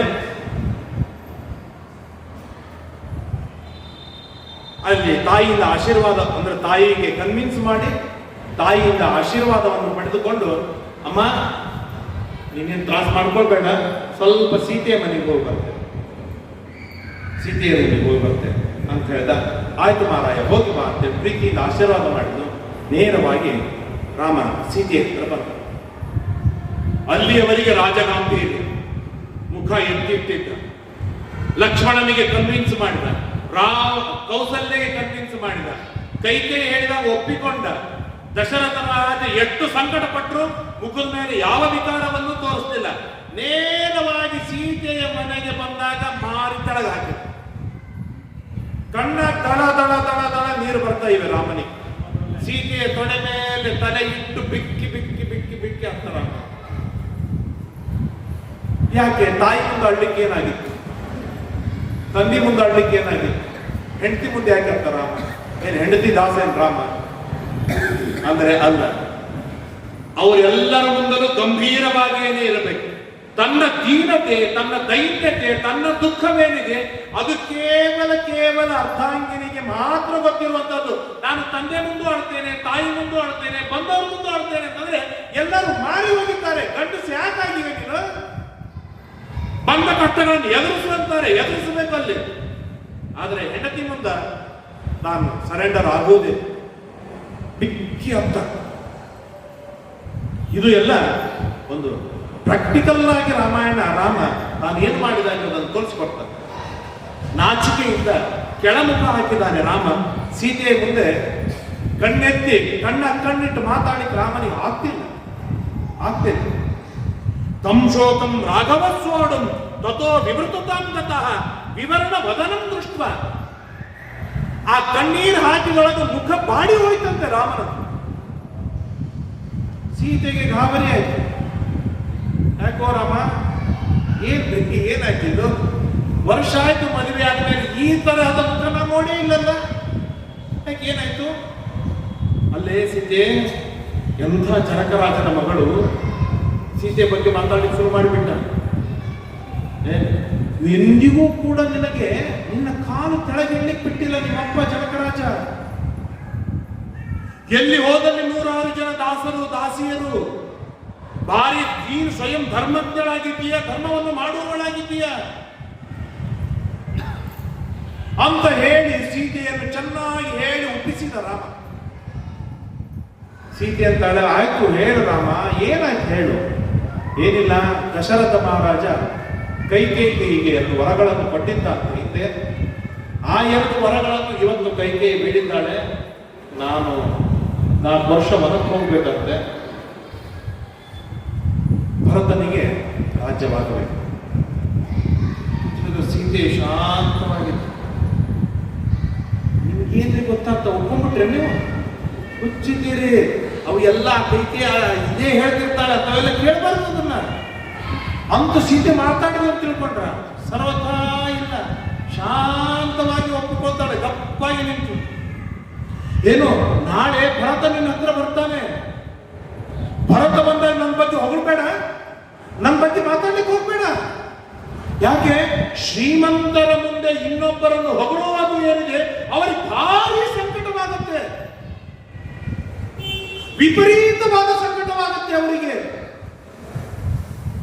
ಎಷ್ಟು ವಿಚಿತ್ರ ಸಂಕಟ ಅಂತಂದ್ರೆ ಊಹೆ ಮಾಡ್ಲಿಕ್ಕೆ ಆಗದಿರುವ ಸಂಕಟವಾಗುತ್ತೆ. ಅಲ್ಲೋ ಮಾರಾಯ, ನಾನು ನಿನ್ನನ್ನು ಹೊಗಳಿನಿ, ನೀನು ಸಂತೋಷ ಪಡು ಅಂತಂದ್ರೆ ನನಗೆ ಹೊಗಳಬೇಕಾದ ಅವಶ್ಯಕತೆ ಇಲ್ಲ. ಆದ್ರೆ ನನ್ನ ಮುಂದೆ ನೀನು ಇನ್ನೊಬ್ಬರಿಗೆ ಹೊಗಳಿದೀಯಾ, ಅದು ನನಗೆ ಸಂಕಟವಾಗುವುದು. ಇಂಡೈರೆಕ್ಟ್ಲಿ ಬೈತಾರೆ, ಅವನಿಗೆ ಯಾಕೆ ಹೊಗಳಿದೀಯಾ ಅಂತ.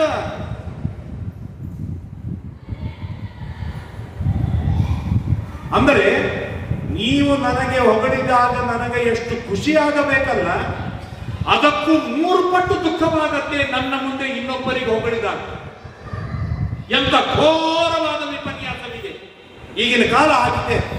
ಹಾಗಾಗಿ ಎಂದಿಗೂ ಯಾವ ಕಾರಣಕ್ಕೂ ಕೂಡ ಭರತನ ಮುಂದೆ ರಾಮ ಹಾಗಿದ್ದ, ರಾಮ ಹೀಗಿದ್ದ, ರಾಮನ ಜೊತೆಗಿದ್ದಾಗ ಇಷ್ಟು ಸುಖವಾಗಿದ್ದೆ ಅಂತ ಯಾವ ಕಾರಣಕ್ಕೂ ರಾಮನ ಬಗ್ಗೆ ಮಾತಾಡಬೇಡ ನೀನು ಭರತನ ಮುಂದೆ.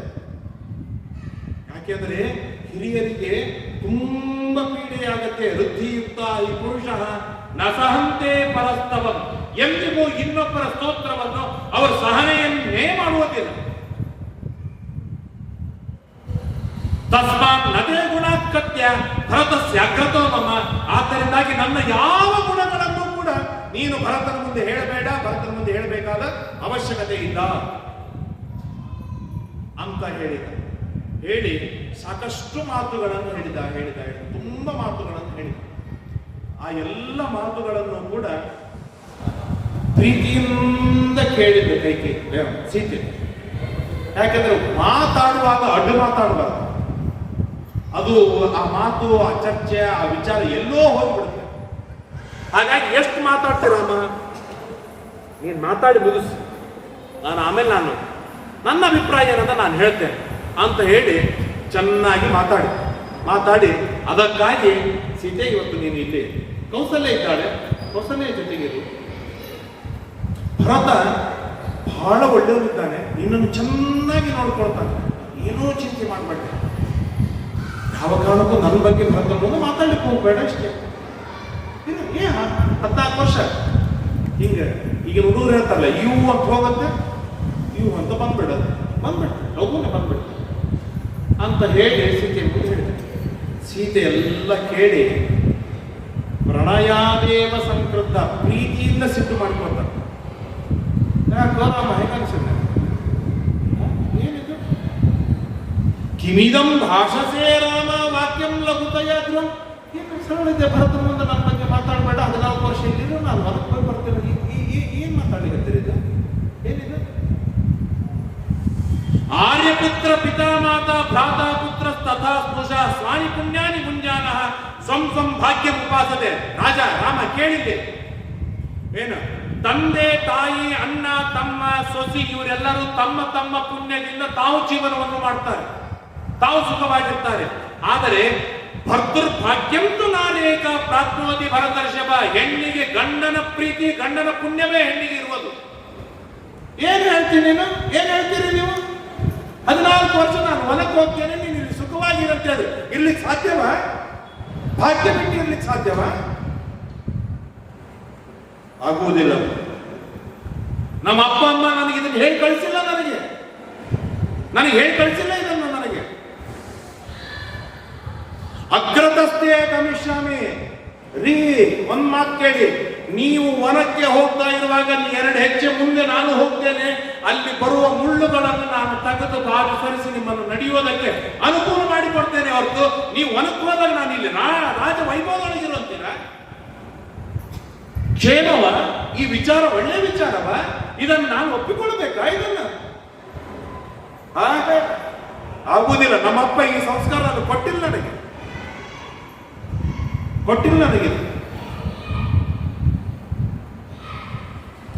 ಈರ್ಷ ಈರ್ಷಾ ರೋಷಂ ಬಹಿಷ್ಕೃತ್ಯ ಭುಕ್ತಶೇಷ ನಿಬೋಧಕಂ. ಕೇಳಿದೆ ರಾಮ, ಈರ್ಷ್ಯ ಮತ್ತು ಶೋಕ ಈ ಎರಡನ್ನು ನಾನು 14 ವರ್ಷ ಬಹಿಷ್ಕಾರ ಹಾಕ್ಬಿಡ್ತೇನೆ. ಇವೆರಡು ನನ್ನ ಹತ್ತಿರ ಬರುವುದಕ್ಕೆ ಬಿಡುವುದಿಲ್ಲ. ನಾನು ನಿನ್ನ ಜೊತೆಗೆ ಬರ್ತೇನೆ. ಕೇಳಿದೆ ರಾಮ, ಎಂದಿಗೂ ಕೂಡ ಹೊಲಕ್ಕೆ ಬಂದಾಗ ನಮ್ಮ ಅಪ್ಪ ಅಮ್ಮನ ನಾನು ನೆನೆಸುವುದಿಲ್ಲ. ಯಾಕೆ ನೆನೆಸುವುದಿಲ್ಲ? ನಮ್ಮ ಅಪ್ಪ ಎಷ್ಟು ಚಂದ ಊಟಕ್ಕೆ ಹಾಕ್ತಿದ್ದ, ನಮ್ಮ ಅಮ್ಮ ಎಷ್ಟು ಚಂದ ಅಚ್ಚ ಮಾಡ್ತಿದ್ದು ಅಂತ ಹೇಳಿದ್ರೆ ಏನಾಗುತ್ತೆ ಅಂದ್ರೆ ಇಂಡೈರೆಕ್ಟ್ಲಿ ನೀವು ನನಗೆ ಆ ಟ್ರೀಟ್ಮೆಂಟ್ ಕೊಟ್ಟಿಲ್ಲ ಅಂತ ಅರ್ಥ. ಹಾಗಾಗಿ ನಾನು ನಮ್ಮ ಅಪ್ಪ ಅಮ್ಮನ ಒಟ್ಟಾರೆಯಾಗಿ ನಾನು ನೆನೆಸುವುದಿಲ್ಲ.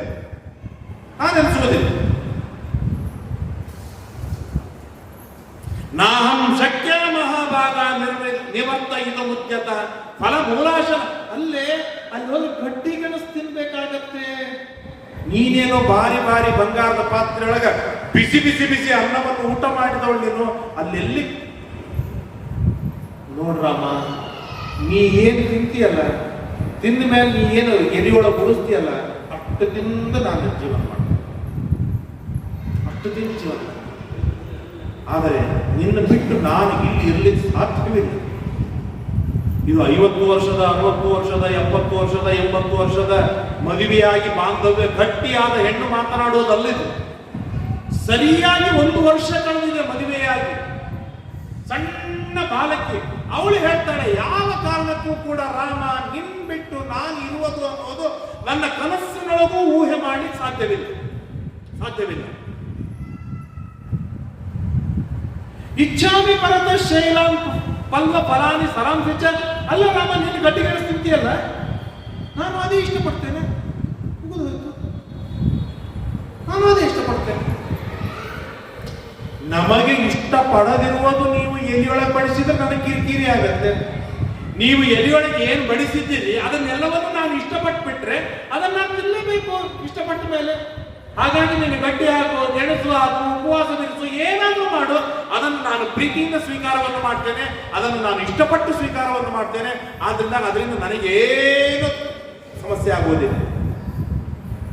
ರಾಮ ಇನ್ನೊಂದು ಮಾತು ಹೇಳಿದ್ದೇನೆ, ಅಲ್ಲಿ ಸಿಂಹ ಇರ್ತದೆ, ಹುಲಿ ಇರ್ತವೆ, ಭಾರಿ ಪೀಡೆ ಕೊಡ್ತದೆ, ರಾತ್ರಿ ಎಲ್ಲ ಚೀರ್ತವೆ, ಹಾಗೆ ಹೀಗೆ ಹೇಳಿದಲ್ಲ. ಅಲ್ಲ, ನೀನಿದ್ದಾಗ ನನಗೆ ಅದ್ರದ್ದು ಯಾವ ಥರ ಇರ್ತೈತಿ? ಸತ್ರಿಬ್ರು ಸಾಯೋಣ, ಮುಗಿದೋಯ್ತು. ನನ್ನಷ್ಟೇ ಸಾಯಲಿಕ್ಕೆ ಬಿಟ್ಟು ನೀನು ಬದುಕ್ತೀಯ? ಅದಂತೂ ಸಾಧ್ಯವಿಲ್ಲ. ನಾನು ಸತ್ತ ಮೇಲೆ ನೀನು ಬದುಕಿದ್ರೆ ಬಹಳ ಚಲೋ, ಇಬ್ರು ಸಾಯೋಣ ಅಂದ್ರೆ ಬಹಳ ಚಲೋ. ಆದ್ದರಿಂದ ಏನೂ ಚಿಂತೆ ಇಲ್ಲ. ನೀನು ಇದ್ದಾಗ ನನಗೆ ಯಾವ ಚಿಂತೆಯೂ ಇಲ್ಲ. ನಾನು ಬರ್ತೇನೆ. ಅಲ್ಲ ರಾಮ, ಇನ್ನೊಂದು ಮಾತು ಹೇಳಿದೆ, ಅಲ್ಲಿ ಭಾರಿ ಗಾಳಿ ಬೀಸ್ತದೆ, ಬಿಸಿಲು ಬರ್ತದೆ, ಮಳಿ ಬರ್ತದೆ, ಇರ್ಲಿಕ್ಕೆ ಸೂರ್ಯ ಇರೋದಿಲ್ಲ, ಮಚ್ಚುವಳಿಕೆ ಏನೂ ಇರುವುದಿಲ್ಲ, ಎಂಥವೆಲ್ಲ ತೊಂದರೆಗಳನ್ನು ಹೇಳಿದಲ್ಲ. ನೀನಿರ್ತೀಯೋ ಇಲ್ಲೋ ಅಲ್ಲಿ? ಅದೇ ಪರಿಸ್ಥಿತಿಯೊಳಗೆ ನೀ ಇರ್ತೀಯಲ್ಲ, ಮುಗಿದೋಯ್ತು. ನಿನ್ನ ಜೊತೆಗೆ ನಾನು ಪಕ್ಕದಲ್ಲಿ ಮಲಗಿಕೊಳ್ತೇನೆ, ಮುಗಿದೋಯ್ತು. ಎಷ್ಟೇ ಕಷ್ಟಗಳಿರಲಿ, ಆ ಕಷ್ಟಗಳನ್ನು ನಾವು ತೆಗೆದುಕೊಳ್ಳುವ ರೀತಿಯೊಳಗೆ ನಮ್ಮ ಜೊತೆಗೆ ಆ ಕಷ್ಟಗಳಿರುತ್ತೆ. ಆ ಕಷ್ಟ ಭಾರಿ ಕಷ್ಟ, ನನ್ನ ಕೈಯಿಂದ ಆಗುವುದಿಲ್ಲ ಅನ್ನೋದು ನನ್ನ ಕೈಯಿಂದ ಆಗುವುದೇ ಇಲ್ಲ. ಅದು ಏನಿದೆ ನಾನು ಮುಗಿಸ್ತೇನೆ ಅಂತಂದ್ರೆ ಏನ್ ಬೇಕಾದ್ದು ಕೆಲಸದಲ್ಲಿ ಅದನ್ನು ಮುಗಿಸಿಕೊಂಡು ಬರುವ ಸಾಮರ್ಥ್ಯ ಬೇಕಿದೆ, ಎಲ್ಲರಲ್ಲೂ ಉಂಟು. ಅದನ್ನು ಮೇಲಿಂದ ನಮ್ಮೆಲ್ಲರ ಅನುಭವಕ್ಕೆ ಬರುತ್ತೆ. ಅದರೊಳಗೂ ಎಸ್ಪೆಷಲಿ ಸ್ತ್ರೀಯರು ಸಂಕಲ್ಪವನ್ನು ಮಾಡಿದರೆ ಆ ಕೆಲಸವನ್ನು ಶತಾಯು ಗತಾಯ ಅದನ್ನು ಸಾಧಿಸಿಕೊಂಡು ಬರ್ತಾರೆ. ಆ ದಿವ್ಯವಾಗಿರ್ತಕ್ಕಂಥ ಶಕ್ತಿ ಸಾಮರ್ಥ್ಯಗಳು ಅವರಲ್ಲಿ ಉಂಟು. ಹಾಗಾಗಿ ರಾಮ, ನೀನೇನೋ ಅದರ ಬಗ್ಗೆ ತಲೆ ಕೆಡಿಸಿಕೊಳ್ಬೇಕಾದ ಅವಶ್ಯಕತೆ ಇಲ್ಲ, ನಾನು ನಿನ್ನ ಜೊತೆಗೆ ಬರ್ತೇನೆ ಅಂತ ಹೇಳಿದಾಗ ರಾಮ ಮತ್ತೆ ಕಷ್ಟಗಳನ್ನೆಲ್ಲವನ್ನು ಹೇಳ್ತಾನೆ. ಓಡಾಡುವಾಗ ಕಷ್ಟ, ನಿಂತಾಗ ಕಷ್ಟ, ಬಳ್ಳಿಗಳು ಬರ್ತವೆ, ಅವು ಯಾವೋ ಮೈಗೆ ಹಚ್ಕೊಳ್ತವೆ, ಬರೆಸ್ತದೆ, ಸೀರೆ ಹರಿದೋಗತ್ತೆ, ಬಟ್ಟೆ ಹರಿದೋಗತ್ತೆ, ಯಾವುದೋ ಪಕ್ಷಿಗಳು ಬರುತ್ತೆ, ಏನೋ ಪಕ್ಷಿಗಳು ಪೀಡೆ ಕೊಟ್ಟು ಹೋಗುತ್ತೆ ಅಂತ ಹೇಳಿ 100 ರೀತಿಯಿಂದ ಹೆದರ್ಸ್ತಾನೆ. ಹೇಗಾದ್ರೂ ಮಾಡಿ ಸೀತೆಯನ್ನು ಅವಾಯ್ಡ್ ಮಾಡಬೇಕು, ಸೀತೆ ಯಾಕೆ ಕಷ್ಟ ಕೊಡಬೇಕು, ಸೀತೆ ಮನೆಯಲ್ಲಿ ಇರಲಿ ಅಂತ ಹೇಳಿ ಎಷ್ಟು ಪ್ರಯತ್ನವನ್ನು ಮಾಡಿದರೂ ಕೂಡ ಅವಳು ಕೊನೆಗೆ ಒಂದು ಮಾತನ್ನು ಹೇಳ್ತಾಳೆ, ಭಾರೀ ಅದ್ಭುತವಾದ ಮಾತನ್ನು ಹೇಳ್ತಾಳೆ. ಏ ತ್ವಯ ಕೀರ್ತಿತ ದೋಷಾಃ ವನೆ ವಸ್ತವ್ಯತಾಂ ಪ್ರತಿ ಗುಣ ನಿತ್ಯೇವ ತಾನ್ವಿತಿ ತವಸ್ತೇಹ ಪುರಸ್ಕೃತ. ನೋಡ್ರಿ, ಒಂದೇ ಮಾತು, ನೀವೇನಿಷ್ಟೆಲ್ಲ ದೋಷಗಳನ್ನು ಹೇಳಿದ್ರಲ್ಲ, ಆ ಎಲ್ಲಾ ದೋಷಗಳನ್ನು ನಾನು ಗುಣಗಳನ್ನು ಸ್ವೀಕಾರವನ್ನು ಮಾಡಿಬಿಡ್ತೇನೆ, ಮುಗಿದೋಯ್ತು. ಅವುಗಳಿಂದ ನಮಗೆ ಬೇಸರಿಕೆ ಆಗುವುದಿಲ್ಲ. ಹೇಗೆ ಅದು ಗುಣಗಳನ್ನು ದೋಷಗಳನ್ನು ಗುಣಗಳನ್ನಾಗಿ ಹೇಗೆ ಸ್ವೀಕಾರವನ್ನು ಮಾಡುವುದು? ಹೇಗೆ ಸ್ವೀಕಾರವನ್ನು ಮಾಡೋದು? ಈ ಮೊಬೈಲ್ ದೋಷ ಅಂತ ನಮಗೆ ಗೊತ್ತಿಲ್ಲ, ಇದರಿಂದ ತುಂಬಾ ಪೀಡೆ ಇದೆ ಅಂತ ಗೊತ್ತಿಲ್ವ? ನಾವು ಇದರ ಪ್ರೀತಿಯಿಂದ ಸ್ವೀಕಾರವನ್ನು ಮಾಡಿಬಿಟ್ಟಿದ್ದೇವೆ, ಮುಗಿದೋಯ್ತು. ಇದನ್ನು ಬಿಟ್ಟಿರ್ಲಿಕ್ಕೆ ಸಾಧ್ಯವಿಲ್ಲ. ಯಾರೆಲ್ಲ ದುಶ್ಚಟಗಳಿಗೆ ಬಲಿಯಾಗಿದ್ದಾರೆ, ಸಿಗರೆಟ್ ಸೇದೋದಾಗಲಿ, ಕುಡಿಯೋದಾಗಲಿ, ಈ ಅಂತ ತಂಬಾಕು ತಿನ್ನುವುದಾಗಲಿ, ಜರ್ದಾ ತಿನ್ನುವುದಾಗಲಿ ಇತ್ಯಾದಿ, ಒಟ್ಟಾರೆ ಯಾವುದಾದ್ರೂ ದುಶ್ಚಟ, ಅವರಿಗೆ ಇದು ದೋಷ ಅಂತ ಗೊತ್ತಿಲ್ವ? ಇದನ್ನು ಸೇವನೆ ಮಾಡೋದ್ರಿಂದ ಕ್ಯಾನ್ಸರ್ ಆಗತ್ತೆ ಅಂತ ಗೊತ್ತಿಲ್ವ? ಇದನ್ನು ಸೇವನೆ ಮಾಡೋದ್ರಿಂದ ಏನಂತಾರೆ ಅಡ್ಡ ಪರಿಣಾಮಗಳಾಗತ್ತೆ ಅಂತ ಗೊತ್ತಿಲ್ವ? ಎಲ್ಲರಿಗೂ ಗೊತ್ತಿದೆ. ಹಾಗಾದ್ರೆ ಯಾಕೆ ಸ್ವೀಕಾರವನ್ನು ಮಾಡ್ತಾರೆ? ಅದು ನನಗೆ ಹಿತ, ಅದು ನನಗೆ ತಥ್ಯ, ಅದು ನನಗೆ ಪಥ್ಯ. ಅದನ್ನು ಸ್ವೀಕಾರ ಮಾಡೋದ್ರಿಂದ ಮೈಂಡ್ ರಿಲ್ಯಾಕ್ಸ್ ಆಗುತ್ತೆ, ಬಾಡಿ ರಿಲ್ಯಾಕ್ಸ್ ಆಗುತ್ತೆ, ನಾನು ಡ್ರೈವಿಂಗ್ ಚೆನ್ನಾಗಿ ಮಾಡಬಹುದು, ಎಷ್ಟೊತ್ತಾದ್ರೂ ಬೇಸರಿಕೆ ಬರೋದಿಲ್ಲ ಅಂತ ಹೇಳಿ ಆ ಎಲ್ಲ ದೋಷಗಳನ್ನು ಅವರು ಗುಣಗಳಾಗಿ ಸ್ವೀಕಾರ ಮಾಡಿದ್ದಕ್ಕಾಗಿ ಅವುಗಳ ಮೇಲೆ ಬೇಸರಿಕೆಯೇ ಬರುವುದಿಲ್ಲ.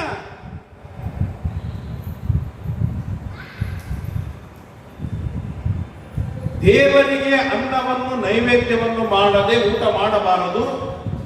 ಊಟ ಮಾಡುವ ಊಟ ದೇವರಿಗೆ ನೈವೇದ್ಯವೇ ಆಗಿರಬೇಕು. ಇದು ಗುಣ, ಇದು ಗುಣ.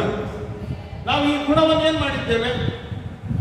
ಸರಳವಾಗಿ ಬದಲು ಮಾಡಿಬಿಟ್ಟಿದ್ದೇವೆ. ಅಂದ್ರೆ ದೇವರಿಗೆ ಅನ್ನವನ್ನು ನೈವೇದ್ಯ ಮಾಡದೆ ಊಟ ಮಾಡುವುದು ಏನಿದೆ, ಇದು ದೋಷ. ದೇವರಿಗೆ ಅನ್ನ ನೈವೇದ್ಯ ಮಾಡಿ ಊಟ ಮಾಡುವುದು ಗುಣ, ದೇವರಿಗೆ ನೈವೇದ್ಯ ಮಾಡದೆ ಅನ್ನವನ್ನು ಊಟ ಮಾಡುವುದು ದೋಷ. ಇದರೊಳಗೆ ಯಾವುದನ್ನು ನಾವು ಒಪ್ಪಿಕೊಳ್ಬೇಕು? ಗುಣವನ್ನು ಒಪ್ಪಿಕೊಳ್ಳಬೇಕು, ದೋಷ ಬಿಡಬೇಕು. ಆದ್ರೆ ನಾವೇನ್ ಮಾಡಿದ್ದೇವೆ? ದೋಷವನ್ನು ಒಪ್ಪಿಕೊಂಡಿದ್ದೇವೆ, ಗುಣವನ್ನು ಬಿಟ್ಟಿದ್ದೇವೆ. ದೋಷ ಯಾರು ಒಪ್ಪಿಕೊಳ್ತಾರೆ? ದೋಷವನ್ನು ಯಾರು ಸಾಕ್ತಾರೆ? ಆ ದೋಷವನ್ನು ನಾವು ಗುಣವಾಗಿ ಮಾರ್ಪಾಡು ಮಾಡ್ಕೊಂಡು ಬಿಟ್ಟಿದ್ದೇವೆ.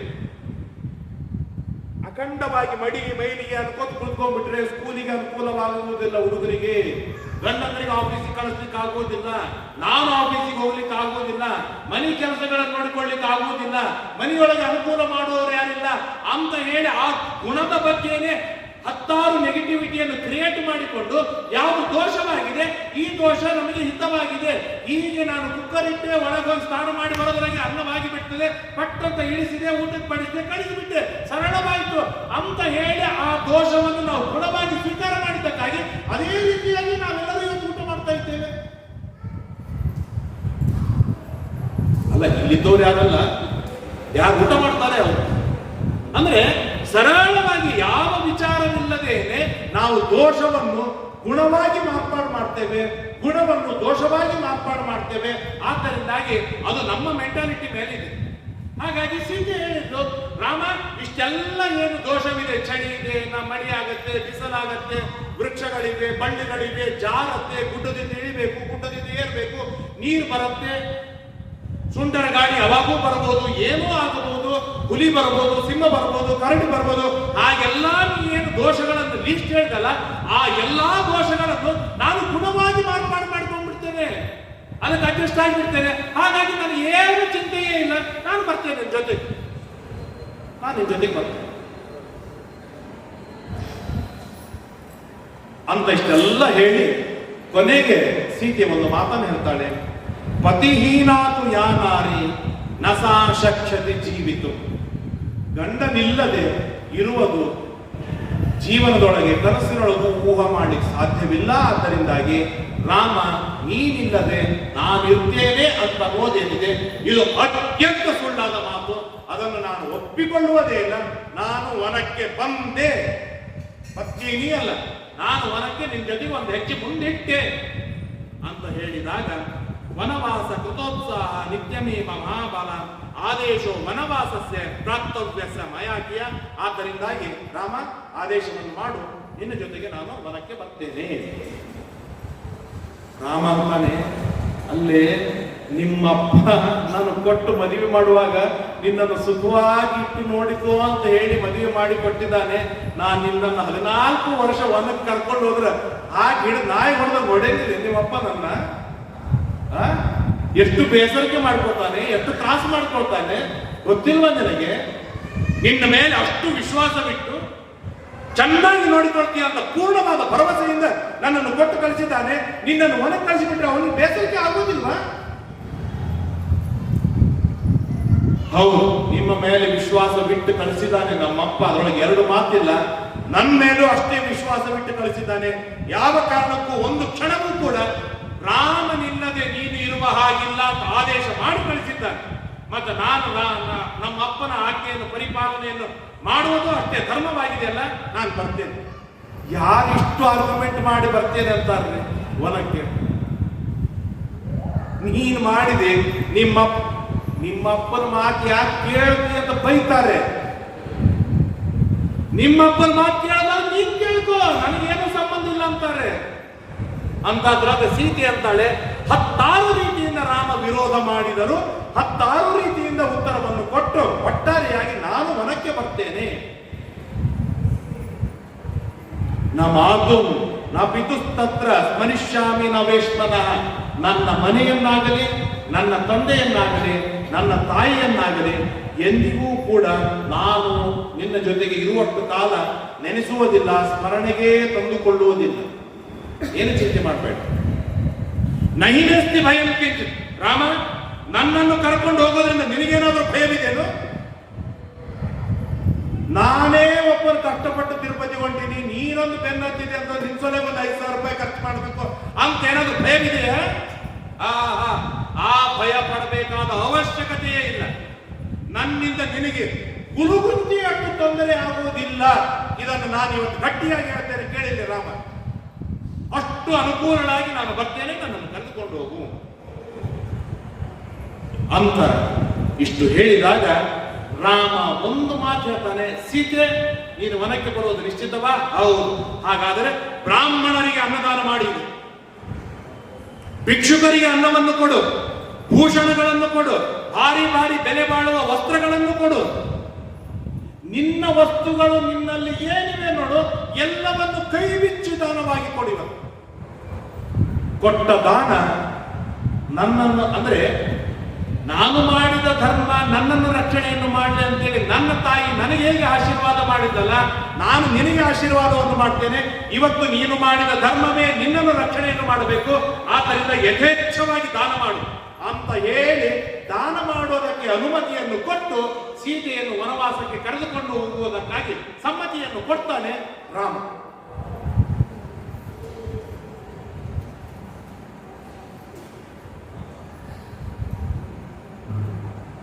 ಇಲ್ಲೆಲ್ಲ ಎಷ್ಟು ಅನ್ನದಾನ ಬರುತ್ತೆ, ಎಷ್ಟು ದ್ರವಿಣ ದಾನ ಬರುತ್ತೆ, ಊಹೆ ಮಾಡ್ಲಿಕ್ಕೆ ಸಾಧ್ಯವಿಲ್ಲ. ಮೇಲಿಂದ ಅದೇ ಮಾತುಗಳನ್ನು ತುಂಬ ಹೇಳ್ತಾರೆ. ಇಷ್ಟು ಹೇಳಿದ ಮೇಲೆ ಸೀತೆ ಹೇಳಿದ, ಸೀತೆ ಅಷ್ಟೆಲ್ಲ ಆಯ್ತಾ, ದಾನ ಕೊಟ್ಟಾಯ್ತಾ, ತಯಾರಾಗು, ಅಲ್ಲಿ ಹೋಗಿ ಅಪ್ಪನ ಹತ್ರ ಅನುಮತಿಯನ್ನು ಪಡೆದುಕೊಂಡು ಬರೋಣ ನಡಿ ಅಂತ ಹೇಳಿ ಸೀತೆಯನ್ನು ಕರೆದುಕೊಂಡ. ತಾಯಿಗೆ ನಮಸ್ಕಾರ ಮಾಡಿದ, ಕೌಸಲ್ಯಗೆ ಪ್ರದಕ್ಷಿಣೆ ಹಾಕಿದ. ಅಲ್ಲಿಂದ ಹೊರಗೆ ಹೊರಡ್ತಾ ಇರುವಾಗ ಒಬ್ಬ ಬ್ರಾಹ್ಮಣ ಬರ್ತಾನೆ. ಆ ಬ್ರಾಹ್ಮಣ ತುಂಬ ವಯಸ್ಸಾಗಿದೆ, ಬಹಳ ವಯಸ್ಸಾಗಿದೆ. ಬ್ರಾಹ್ಮಣ ಬಂದ, ಅವನ ಹೆಸರು ತ್ರಿಜಟ ಅಂತ. ಅಂದ್ರೆ 3 ಗಂಟುಗಳನ್ನು ಹಾಕ್ತಿದ್ದ ಚಂಡಿಕೆಗೆ, ಹಾಗಾಗಿ ಅವನ ಹೆಸರು ತ್ರಿಜಟ ಅಂತ. ಆ ಬ್ರಾಹ್ಮಣ ಬಂದ. ಅವನು ಯಾರು ರಾಮನ ಹತ್ರ ಬಿಡ್ತಾ ಇಲ್ಲ. ಗಾಡಿ ಮಾಡಿ ಗದ್ದಲ ಮಾಡಿ ಏನೋ ಮಾಡಿ ರಾಮನ ಮುಂದೆ ಬಂದ. ಅಲ್ಲೋ ರಾಮ, ನಾನು ಭೂಮಿ ದಾನ ಕೊಡ್ತೀನಿ ಅಂತ ಹೇಳಿ ಮಾರಾಯ, ನೀವು ಹೊಲಕ್ಕೆ ಹೊರಟು ಬಿಟ್ಟೆ ಅಂತಂದ್ರೆ ನನ್ನ ಭೂಮಿಯಲ್ಲಿ ಸಿಗಬೇಕು, ಯಾರು ಕೊಟ್ಟಾರ ನನಗೆ ಅಂತವನು. ಅಂತ ಪ್ರಸಂಗದೊಳಗೆ ನಾವು ಯಾರಾದ್ರೂ ಇದ್ದೀವಂದ್ರೆ ಏನು ತಲೆ ತಿಂತೀವ ಮಾರಾಯ, ರಾಜ್ಯ ಬಿಟ್ಟು ರಾಜ್ಯ ಭ್ರಷ್ಟನಾಗಿ ಎಲ್ಲ ಕಳೆದುಕೊಂಡು ಏನಂತಾರೆ ಯುವರಾಜನಾಗುವಂತ ನಾನು ಹೊಲಕ್ಕೆ ಹೊರಟಿದೆ, ಅಲ್ಲಿ ಬಂದು ನೀನು ಭೂಮಿ ಅಂದ್ರೆ ಹೋಗಾಚೆ, ನನ್ನ ಕಟ್ಟನೆ ನನಗಾಗಿದೆ, ನೀ ಯಾವ ಕೇಳೋಣ ಅಂತ ಬೈದು ಜೋರು ಮಾಡಿ ಅವಮಾನ ಮಾಡಿ ಅಸಹ್ಯ ಮಾಡಿ ಓಡಿಸಿಬಿಡ್ತಿದ್ದೇವೆ ನಾವು.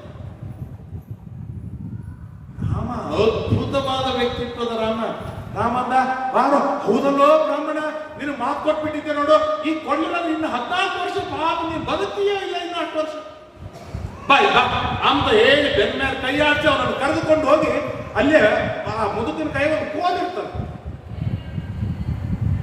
ನೋಡ, ಈ ಕೋಲು ತಗೊಂಡು ಇಲ್ಲಿಂದ ಬೀಸಿ, ಎಷ್ಟು ದೂರದವರೆಗೆ ಬೀಸ್ತೀಯಲ್ಲ ಅದು ಸಂಪೂರ್ಣವಾದ ಭೂಮಿಯನ್ನು ನಾನು ನಿನಗೆ ದಾನವಾಗಿ ಕೊಟ್ಟೆ ಅಂತ ತಿಳಿದುಕೋ. ಅಂದರೆ ಆ ಪುಣ್ಯಾತ್ಮ ತನ್ನ ಶಾಟಿ ಬಿಚ್ಚಿ ಡೊಂಕಕ್ಕೆ ಗಟ್ಟಿಯಾಗಿ ಕಟ್ಟಿ ಆ ಕೋಲು ತಗೊಂಡು ಹಾಕಿ ಬೀಸಿದರೆ ಸ ಶಾಟಿ ಪರಿತಕ್ಕಟ್ಯ ಸಂಭ್ರಾಂತ ಪರಿವೇಷ್ಟ ಚ ಆವಿದ್ಯ ದಂಡಂ ಚಿಕ್ಷೇಪ ಸರ್ವಪ್ರಾಣೇನ ವೇಗತಃ. ತನ್ನ ಎಲ್ಲ ಶಕ್ತಿ ಹಾಕಿ ಬೀಸಿದರೆ ಸರಿಯೂ ನದಿ ದಾಟಿ ಬಿಟ್ಟುವಂತೆ ಆ ಕೋಲು.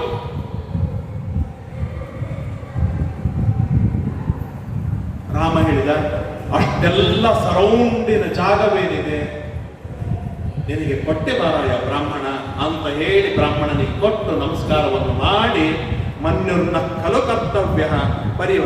ಅಷ್ಟು ಕೊಟ್ಟಾದ ಮೇಲೆ ಬ್ರಾಹ್ಮಣನಿಗೆ ಅಂತಾನೆ, ಬ್ರಾಹ್ಮಣ ಸಿಟ್ಟು ಮಾಡ್ಕೊಳ್ಬೇಡ ಮಾರಾಯ, ಸುಮ್ಮನೆ ಹೋಗ್ತಾ ಇರುವಾಗ ಎಲ್ಲರೂ ಕಣ್ಣೀರಿಡ್ತಾ ಇದ್ದಾರೆ, ಒಂದೇನೋ ಚಾಷ್ಟಿ ಮಾಡಬೇಕಾಗಿತ್ತು, ಹಾಗಾಗಿ ನಿನಗೇನಂತಾರೆ ಕೋಲು ಬೀಸು ಅಂತ ಹೇಳಿದೆ ಇಷ್ಟೇ ಹೊರತು ಇದು ಪರಿಹಾಸಕ್ಕಾಗಿ ಹೇಳಿದ್ದೇನೆ. ರಾಮ ನೋಡಿ ನನಗೆ ಕೋಲು ಬೀಸಲಿಕ್ಕೆ ಹೇಳಿದ ಅಂತೇಳಿ ನೀನು ಸಿಟ್ಟು ಮಾಡ್ಕೊಳ್ಬೇಡ, ನೀನು ಸಿಟ್ಟು ಮಾಡ್ಕೊಂಡ್ರೆ ನನಗೆ ಹಿತವಾಗೋದಿಲ್ಲ ಅಂತ ಹೇಳಿ ಆ ದಾನ ಇಸಿದುಕೊಂಡ ಬ್ರಾಹ್ಮಣನಿಗೇನೇ ಸಮಾಧಾನವನ್ನು ಮಾಡಿ ರಾಮ ಮುಂದೆ ಹೊರಡ್ತಾನೆ. ಇದು ರಾಮನ ವ್ಯಕ್ತಿತ್ವ, ಇದು ರಾಮನ ವ್ಯಕ್ತಿತ್ವ, ವಿರಾಟ್ ವ್ಯಕ್ತಿತ್ವ. ಇಷ್ಟಾದ ಮೇಲೆ ರಾಮ ಕೈಕೇಯಿಯ ಮನೆಗೆ ಹೋಗ್ತಾನೆ. ಹೋಗ್ತಾ ಇರುವಾಗ ಇನ್ನು ಅನೇಕ ಸ್ತ್ರೀಯರು, ದಶರಥ ರಾಜನ ಮಡದಿಯರು. ಎಷ್ಟು ಜನ ಇದ್ರು ದಶರಥ ರಾಜನಿಗೆ? ನಮಗೆ ಗೊತ್ತಿದ್ದು ಕೌಸಲ್ಯ, ಸುಮಿತ್ರೆ, ಕೈಕೇಯಿ ಅಂತ 3 ಜನ ಮಾತ್ರ ಗೊತ್ತಿತ್ತು. ಅಷ್ಟಲ್ಲ, ಈ 3 ಜನರಲ್ಲಿ ಮಕ್ಕಳಾಗಿದ್ದಿಲ್ಲ, ಅಷ್ಟೇ ಸತ್ಯ. ದಶರಥ ಮಹಾರಾಜನಿಗೆ 350 ಜನ ಮಕ್ಕಳು ಹೆಂಡತಿಯರಿದ್ರು. ಎಷ್ಟು ಜನ? 350 ಜನರನ್ನು ತಾನು ಮದುವೆ ಮಾಡಿಕೊಂಡಿದ್ದ ದಶರಥ ಮಹಾರಾಜ. ಅವರೆಲ್ಲರಲ್ಲೂ ಅನೇಕ ಮಕ್ಕಳಿದ್ರು, ಅನೇಕ ಮಕ್ಕಳಿದ್ದರು. ಆದರೆ ಮಹಾರಾಣಿಯಲ್ಲಿ ಆಗುವ ಮಗನೇನೇ ವಾರಸುದಾರ. ಹಾಗಾಗಿ ಆ ಕೌಸಲ್ಯ, ಸುಮಿತ್ರೆ, ಕೈಕೇಯಿಯರಲ್ಲಿ ಮಕ್ಕಳಾಗಿದ್ದಿಲ್ಲ ಅಷ್ಟೇ, ಅದು ಬಿಟ್ಟು ದೊಡ್ಡದಾಗಿರ್ತಕ್ಕಂಥ ಕುಟುಂಬ ದಶರಥ ಮಹಾರಾಜನ, ವಿರಾಟ್ ಆಗಿರ್ತಕ್ಕಂಥ ಕುಟುಂಬ. ಯಾಕೆ ಮದುವೆ ಮಾಡಿಕೊಳ್ತಿದ್ದ ಇಷ್ಟು ಅಂತಂದ್ರೆ ಅದಕ್ಕೆಲ್ಲ ಕಥೆಯನ್ನು ಬಹಳ ಹೇಳ್ತಾರೆ. ಪರಶುರಾಮ ದೇವರು ಆಗೆಲ್ಲ ದುಷ್ಟ ಕ್ಷತ್ರಿಯರನ್ನು ಸಂಹಾರ ಮಾಡೋದಕ್ಕಾಗಿ ಓಡಾಡ್ತಿದ್ರು. ಯಾವಾಗ ಪರಶುರಾಮ ದೇವರ ಅಯೋಧ್ಯ ಪಟ್ಟಣಕ್ಕೆ ಬರ್ತಾರೆ ಅಂತ ಗೊತ್ತಾಗುತ್ತೋ ಅವತ್ತೊಂದು ದಶರಥ ರಾಜನ ಮದುವೆ. ದಶರಥನ ಮದುವೆನಾ? ಹಾಗಾದ್ರೆ ಇವತ್ತು ಬಿಟ್ಟು ದಶರಥ ಹೋಗ್ ಅಂತೇಳಿ ಅವ್ರು ಮುಂದೆ ಹೋಗ್ಬೇಕು. ಮತ್ತೆ ತಿರುಗಿ ಯಾವಾಗ ಬರ್ತಾರೆ ಆಗ ದಶರಥನ ಮಗನಿಗೆ ಇನ್ನೊಂದು ನಾಮಕರಣ, ಇನ್ನೊಂದು ಮದುವೆ, ಇನ್ನೊಂದು ನಾಮಕರಣ. ಹೀಗೆ ಮಾಡಿ ಮಾಡಿ ಮಾಡಿ ದಶರಥ ರಾಜನನ್ನು ಉಳಿಸಿರ್ತಾರೆ ಆಗಿನ ಜನರು. ಹಾಗಾಗಿ ದಶರಥ ಮಹಾರಾಜನಿಗೆ ಅರ್ಧ ಸಪ್ತ ಶತಾಸ್ತತ್ರ ಪ್ರಮದಾಸ್ತ ಅಮ್ರಲೋಚನ 700ನ ಅರ್ಧದಷ್ಟು ಜನ, ಅರ್ಥಾತ್ 350 ಜನ ಅವನಿಗೆ ಮಡದಿಯರಿದ್ರು. ಅವರೆಲ್ಲರೂ ಸುಖವಾಗಿರ್ತಾರೆ. ಅವರ ಹತ್ತಿರ ಬಂದ ಅವರೆಲ್ಲರೂ ಅಂತ ಕಣ್ಣೀರಿಡ್ತಾರೆ, ದುಃಖ ಪಡ್ತಾರೆ, ಸಂಕಟ ಪಡ್ತಾರೆ. ರಾಮ ನೀವನ್ನು ಕೊಟ್ಟರೆ ಹೇಗೋ ಮಾರಾಯ, ನಮ್ಮನ್ನು ನೋಡ್ಕೊಳ್ಳೋರು ಯಾರು ಅಂತ ಬಹಳ ದುಃಖವನ್ನು ಪಡ್ತಾರೆ. ಎಲ್ಲರೂ ಹೇಳ್ತಾರೆ, ಏನಿದೆ ರಾಮ, ಬೇಡ ಹೋಗ್ಬೇಡ, ಏನಿದೆ ಕೈಕೇಯಿ ಮಾತು ನೀರಿದ್ರೆ ನೀರಿಲ್ಲಲ್ಲ, ಏನ್ ಕಂಡು ಹೋಗೋದಿದೆ ಅಂತ ಹೇಳಿ ಎಷ್ಟು ಹೇಳಿದರೂ ಕೂಡ ರಾಮ ಅದನ್ನು ಒಪ್ಪಿಕೊಳ್ಳುವುದಿಲ್ಲ. ಈ ಪ್ರಸಂಗವೇನಿದೆ ಮೀರುವ ಪ್ರಸಂಗವಲ್ಲ, ಬಲ ಪ್ರದರ್ಶನ ಮಾಡುವ ಪ್ರಸಂಗವಲ್ಲ. ಈ ಪ್ರಸಂಗ ತಂದೆಯ ಮಾತನ್ನು ಪರಿಪಾಲನೆಯನ್ನು ಮಾಡುವ ಪ್ರಸಂಗವಿದೆ. ಆದ್ದರಿಂದಾಗಿ ನಾನು ತಂದೆಯ ಮಾತನ್ನು ಪರಿಪಾಲನೆಯನ್ನು ಮಾಡ್ತೇನೆ, ನಾನು ಬರ್ತೇನೆ ಅಂತ ಹೇಳಿ ಅವರಿಗೆಲ್ಲರಿಗೂ ಒಂದು ಪ್ರದಕ್ಷಿಣೆ ಹಾಕಿ ನಮಸ್ಕಾರವನ್ನು ಮಾಡಿ ಕೈಕೇಯಿಯ ಮನೆಗೆ, ಅರ್ಥಾತ್ ದಶರಥ ಮಹಾರಾಜ ಹಾಗೂ ಕೈಕೇಯಿಯ ಮನೆಗೆ ರಾಮ ತಾನು ಬರ್ತಾನೆ. ಬಂದಾಗ ಕೈಕೇಯಿ ಮುಂದೆ ನಮಸ್ಕಾರವನ್ನು ಮಾಡಿ ನಿಂತಾಗ, ಅಮ್ಮ ನೋಡಿಗ ಕೌಸಲ್ಯಗೂ ಕನ್ವಿನ್ಸ್ ಮಾಡೀನಿ, ಒಪ್ಪಿಸೀನಿ, ಸೀತೆಗೂ ಕನ್ವಿನ್ಸ್ ಮಾಡೀನಿ, ಆದರೆ ಕನ್ವಿನ್ಸ್ ಮಾಡೋದ್ರೊಳ ಸೋತೆ ಅವಳು ನನ್ನ ಜೊತೆಗೆ ವನಕ್ಕೆ ಬರ್ತಾಳೆ ಅಂತೆ. ಮತ್ತು ನಿನಗದು ಚಲೋನೇ ಆಗಿದೆ. ಹಾಗಾಗಿ ಅಮ್ಮ ನಾನು, ಸೀತೆ ಮತ್ತು ಲಕ್ಷ್ಮಣ 3 ಜನ ವನಕ್ಕೆ ಹೊರಟ, ಇನ್ನು ಲೋಕರು ಬೇಗನೆ ಹೋಗ್ತೀವಿ ಅಂತ ಹೇಳಿದರೆ, ಹೇಳಿದ ಕೂಡಲೇ 3 ನಾರು ಬಟ್ಟಿ ತಂದು ಕೊಟ್ಬಿಡ್ತಾಳೆ. ರಾಮಾಯಣ ಇಟ್ಕೊಂಡ್ಬಿಡ್ತಾರೆ. ಎಲ್ಲಿ ಸಾಗಿಟ್ಕೊಂಡಿತ್ತು ಏನ್ ಕಥೆ?